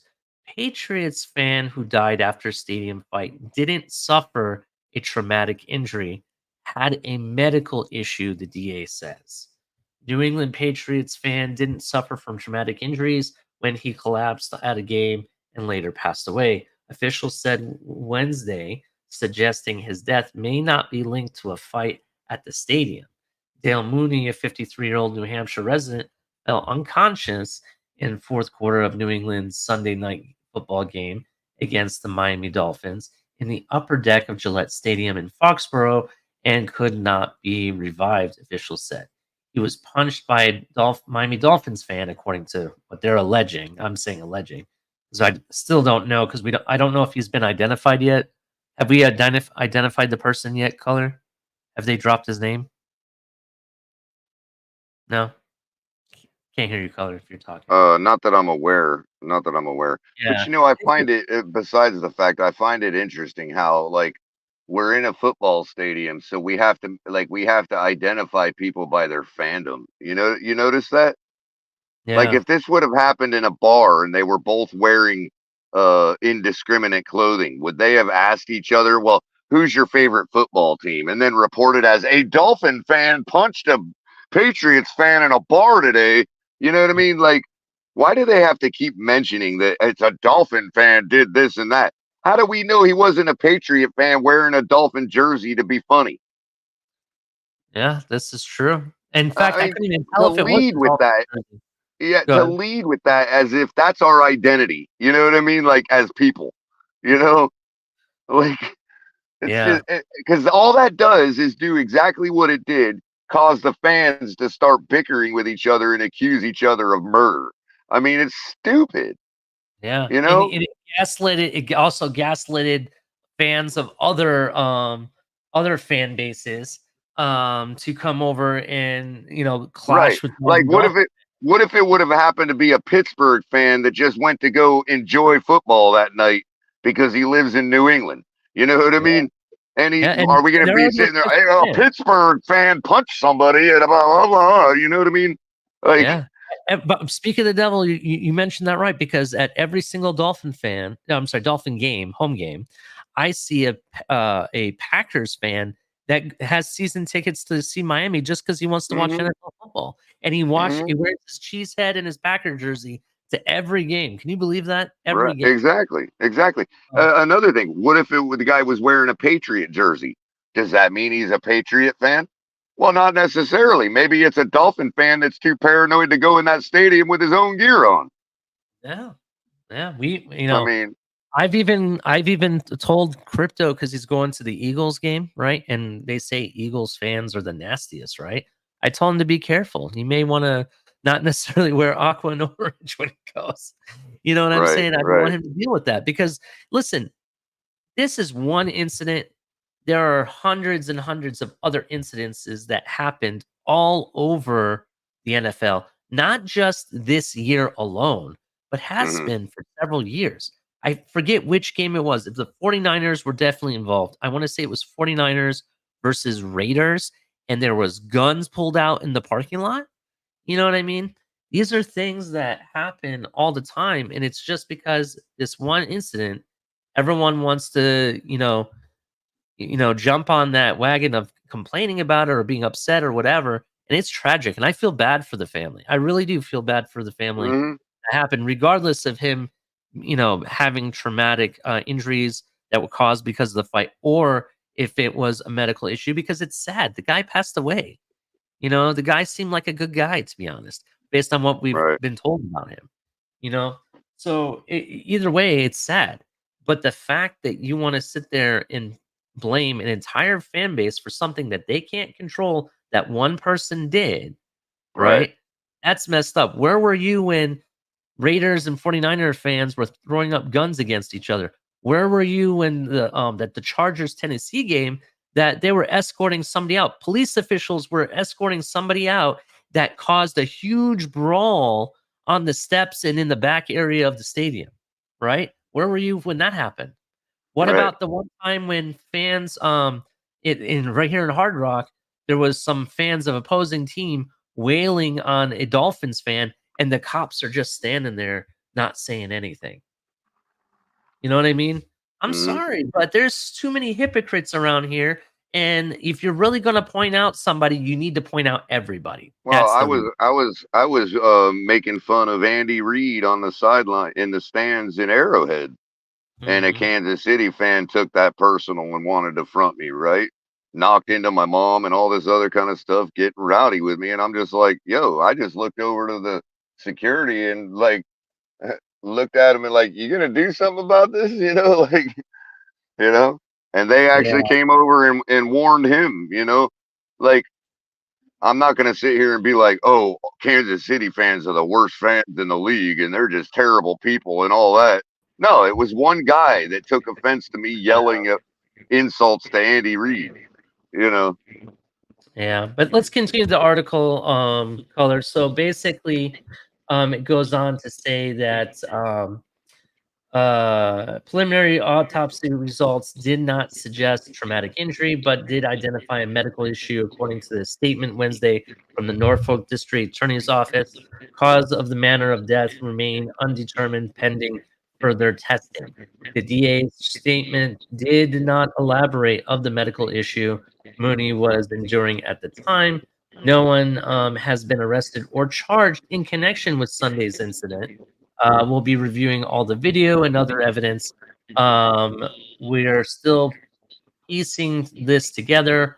All of the events. Final autopsy findings will likely frame how prosecutors view all of the eyewitness accounts. If this gives us a clear cause and manner of death, then that'll be a big piece of evidence seeing how it all fits together. Mooney and Dolphins fans were tussling during the fourth quarter of the game when his Patriots jersey was briefly pulled over his head. Pats fan and witness Joseph Kilmartin told NBC News on Tuesday. Let me see if there's anything more important that we can really talk about in this article. So I have some information on that, Ali. I had Okay. read another article about it, and shout out to Estefan in chat. I hope he's feeling better, man. I know Estefan was going through some medical stuff of his own, so keep him in your thoughts. But yeah, two things. Number one, his wife, the victim's wife, released a statement saying that they had no prior knowledge of any pre-existing condition, but that heart disease has run in his family and stuff like that, and that his father had like died of a heart attack or something as well. And then a Patriots fan released a statement to police afterwards saying that the guy that passed away had been, I guess he was a couple rows in front or a couple rows behind, and that the groups he and some others were engaging and heckling each other the whole game, and that he got up out of his seat and came over to the group in confrontation. So I'm not saying, it sucks the guy fucking, I don't mean to swear on the morning show, but it sucks that the guy had to pass away. And it's Yeah, just a yeah, definitely. It tragic sucks. thing. And we reported that yesterday, that there were reports that the wife stated that he confronted the other person. So already Yep. you're kind of in the wrong. You shouldn't confront somebody, let alone It's there just- shouldn't really be violence. To be honest, bro, there really shouldn't be any. Here's how I look at it, Ali. There shouldn't be violence, but people are still people. Violence is a part of human action. Nobody who ever gets into a fight to fight anyone hopes that they die. You know what I'm saying? I mean, maybe in that moment you might think it because you're angry, but like empathy is a human quality as much as fighting is. And it's just a sad thing all the way around. It's tragic, but you don't make two wrongs don't make a right. And a simple tussle, it's not like the guy stomped him or he suckered him or something like that. This was adults in a freaking confrontation where a guy got hit, and not like by something or by a friggin' black belt in friggin' karate or something. He just got hit and a medical condition flared up and he sadly passed. It's by all accounts, it seems like the Boston PD is handling this a way it should be handled. It is what's known as an act of God and tragedy, because if they were to villainize a person and change everything about the stadium now and make this into a worse issue, it would be a sadder fact than as much as it's already is. Yeah, I hear what you're saying. I definitely agree. I agree with Papa Paul what he says. Regardless, nobody deserves to die over a game. I agree with that 100%. Nobody does.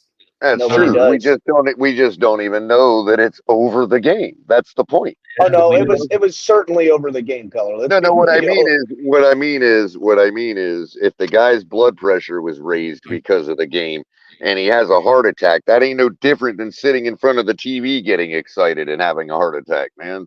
So another thing in that article I read is that separately in a different part of the stadium, another Patriots fan passed away from a heart attack in the game. And I mean, dude, damn, right? And oddly enough, probably happens more often than people know that somebody has a medical issue. I mean, we see it in South Florida. It gets so hot. You know what I'm saying? People freaking get heat stroke, all kinds of stuff. So, yeah, this is true. Wasn't there that one guy that was drunk and just froze to death in the stands, and everybody sitting around him didn't know he was stiff as a board? Oh my God, I don't know that story. Yeah, it's an old one. It's an old one, man. It was like at a Green Bay game or something. Gosh, that guy is legendary, bro. I'm the biggest fan. I will freeze to death for my team. And they said it was because he was, because he was intoxicated that he didn't know he was that cold and he just froze to death sitting there. Good Lord, how much intoxication do you need to not know you're freezing? Yeah, it happened. I mean, Yeah, I definitely agree. You're absolutely right that this probably happens a lot more than what people realize. There's been incidences I've seen where medical issues happen all the time. In soccer, I've seen it a lot more, specifically with the fans. When there's medical issues in the stands, with the fans, just so you know, in soccer, they stop the game completely until all that's been cleared up. It's weird how they do it, but they do. It's by the way, it was on that show, 1,000 Ways to Die back in the day. Remember that show? It was on for like a season. Oh my God, I kind of remember this now, color. I'm tripping. I do. I think I do remember this. I think I do. Wasn't he like a? What team was he a fan of? I can't remember. I don't remember. wanna say it was the Packers. It could have been, but I seem to remember his body being painted in all blue for some reason. So he's a Lions Could have been or it could have been a college game. It could have been a Lions fan at a Packers game in Lambeau. You know, crazy. Here we go. Joe Riss saying baseball games, people fall from the upper deck. I mean, we do. I remember this one too. There was a guy that fell from the top of like Sun Life Stadium back when it was, or Land Shark Stadium back when it was that. You know, it's listen, people. This is your TFTG public service announcement. Okay, number one, don't be getting into physical confrontations if you're in your 50s. Okay, try not to do it in your 40s or 30s, but if you must, you know, keep it to a young man's game. That's number one. Number two, have fun, but like remember this is a high stress environment. Don't eat 14 friggin' bratwursts and have 30 beers and come into the stadium a picture of perfect health. Try to take care of yourselves. TFTG public service announcement ended. Oh, you forgot one last thing. Stay out of Section 308. Supposedly it's cursed. I know, right? And Section how 308, about supposedly 308 is the section that the fan had this incident happen, and it's the same section that Mark K, Bill's Mafia guy, threatened Michael K to meet him. It's just a dangerous thing. I might listen. I'm going to be getting my tickets to. Oh man, hold on! Freaking traffic's coming to us. What game are you going to? I'm going to be going to the Carolina game for Fan Week. Okay, I'll see you there. And I'm probably going to go to the Tennessee game on Monday. I think it's a Monday night game. Yeah, I'll be there too. Because that's the day before my birthday, so I'm gonna try to go to that one too. But jeez, dude, traffic is screeching to a halt. Sorry, fellas. But you know, I don't know where I'm gonna sit. Ali, well, we'll talk later because I'm only buying a solo ticket, so I'm gonna have to find where everybody's at and try to get one. Well, I'm new to the season ticket game. I'll put it out there. I sit in section 342. That's where I'm at. I'm closer to the front row. I'm about row 16 is where I'm at. My goal eventually is to be that front row in the third level because I think it's the perfect view to see the entire stadium. To be honest. So I'm gonna have to get one of those around you, Ali. There you go. They're probably the least expensive. The Giants game, what they're charging for those nosebleeders is killing. So it's what? The Giants game, for whatever reason, the price point is pretty high from what I've seen out there. Oh, there's a lot of Giants fans. Yeah, I was gonna say they're gouging the New Yorkers down here is what they're doing. That Dallas Papa game Ball says too. he's at 338. Oh, you're in the front row, Papa Ball. I love that. I want to be in the front row too. That lip right there, you can see everything, bro. You can see everything perfectly. So that's my goal. Get there and then I'll be done. I don't need to be in section 200s or 100s. I don't need to do it. I've sat everywhere. I've sat 2 rows off the 50-yard line. Everywhere except for the end zone. Never sat in the end zone. You know, I did sit. That's where I'll be. Color, were you with me when we went to the stadium practice? Yes.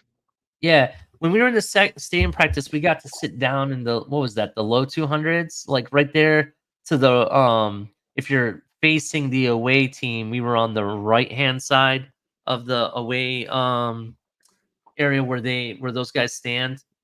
Like if you're facing it, but we're on the home side of things, right?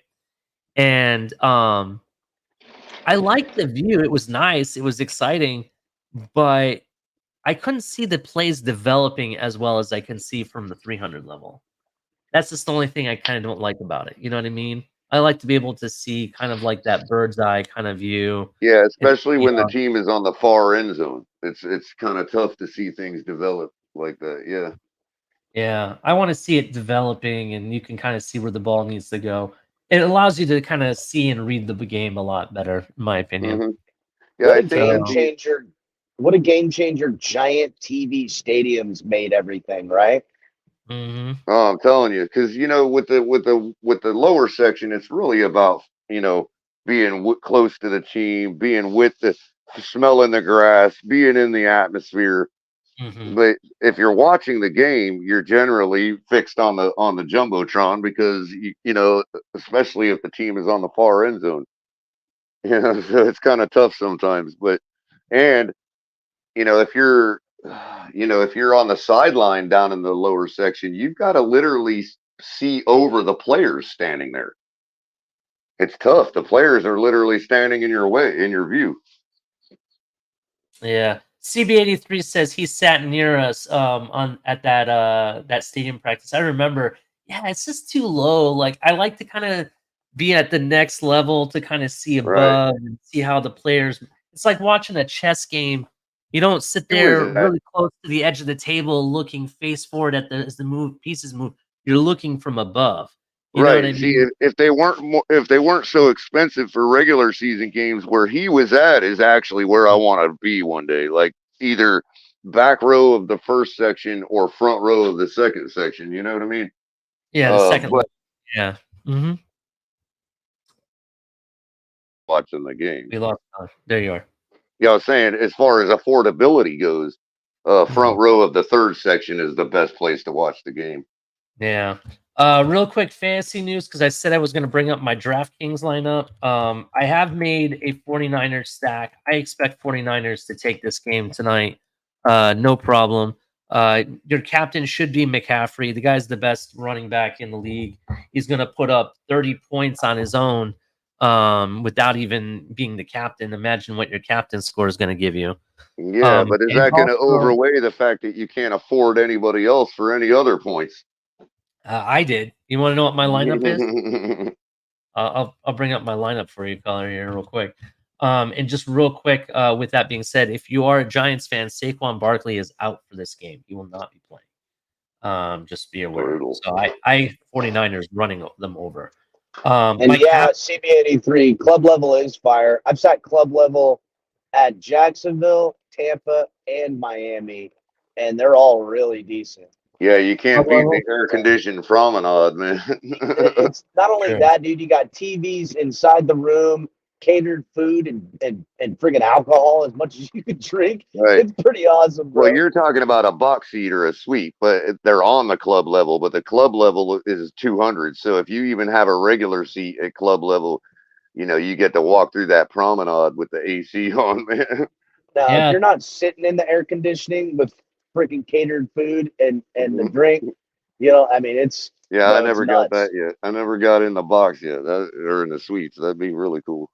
Yeah. My dad and I have lucked out with some people we've known over the years at all three levels of the stadiums around here. We've seen the Dolphins in all of them. Yeah, because imagine if you were sitting in your living room watching it on TV, and then you just look out the window and there's the game. Pretty right there. much that's how it is. It's a different experience for sure. Outrageously expensive, but Yeah, they're $15,000 they're going for this game, dude. we saw Virginia Tech versus, I forget who it was. It was when I think Pat White was the quarterback then. It was an amazing game in Jacksonville we saw. It was crazy. Speaking of which, colors, so my lineup for DraftKings, I have McCaffrey as my captain. I have two different lineups. Both of them are primarily 49ers lineups, but I wanted to bring them up real quick. So I got McCaffrey in one. Then I have Brock Purdy. Brandon Ayuk is questionable, but I have him in this one lineup. Kittle and then Jake Moody as the kicker. And then I flexed with the next best thing was a New York Giant. I believe his is a tight end, and his last name is and I apologize if I don't say this correctly, Cager, Cager. The other lineup, the only difference is that I picked up, instead of going with Purdy, I picked up Devontae's what's his name? Samuels, the wide receiver / running back. Devo? And then I also picked up 49ers defense as well, because I think 49ers defense are going to steamroll them. What were they playing again? The Giants without Saquon Barkley. Oh yeah, the Giants were cooked with Saquon Barkley. They're friggin' super done without him. Yeah, I don't Here's see the him. thing, though. Here's the thing you got to worry about, Ali. If they get out to too quick a lead, you won't get the volume for McCaffrey and Ayuk and all them boys. You see what I'm saying? And then what'll happen is Daniel Jones and his wide receiver will put up a bunch of numbers in junk time. You know what I mean? That's one thing you got to. So I might actually fade that lineup myself and see and run a giant stack. You know what I mean? See what happens. You can try to do that if you'd like. I'll probably lose, but whatever. I was gonna think that way too, but when I watched the first 2 games, regardless of 49ers having a giant lead, they still played McCaffrey. Right. And if you're going with their defense, then you're going just with the total blowout where the Giants score 10 points and 49ers defense has a great game too. You know what I mean? Yeah. But if they don't, then it's like your defense could end up failing you, because remember, even if they're a good defense, you know how they lose points if they even have 13 points scored on them. You know what I mean? But yeah, we'll see. Anyway, ladies and gentlemen, thank you for hanging out with us. It is 8:12. We've gone over the time. I want to say thank you. Make sure you hit like and subscribe. Check out the many other shows that we got going on today. Who do we have on the lineup today anyway? Thursday, that would be supposed to be me and Crypto at 10, but I need to get with Capitan because I gotta go drop the dog off at the groomer, and I might not be able to help produce for that right away. Is Shake Money or Lewis going today at all later at night? No, our Thursdays are still open. So still open. Okay. And I actually probably need to get one of mine in because for pregame. So look out for coffee and a cup of color later on too. Maybe this evening or something. Yeah, and if you haven't checked out, check out Johnny Sauce's talking to Coach Belichick. That was really interesting conversation they had. It very well, yeah, it was. Yeah, so definitely check that out if you haven't checked it out already. But make sure you hit likes and subscribe. How did Johnny score an interview with Bill Belichick? That's amazing. We footed the bill for the press pass over there after the game. They tried to keep him out because they thought he was a vagrant, but he had the lanyard and he forgot the lanyard. Had to run back out to the car and get it, and just caught the very end of Bill Belichick.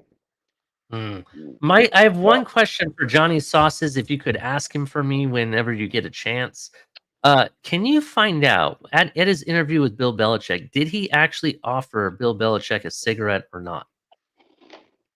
I don't know. I'll ask him. I know he and Mike McDaniel every Friday go out for drinks, so he's plugged in really well. Well, that's pretty cool. Yeah. Yep. All right. Well, thank you both for coming out and hanging out for Top of the Tailgate. Everybody, fins up. Everybody hit the like button. We appreciate y'all. See you tomorrow.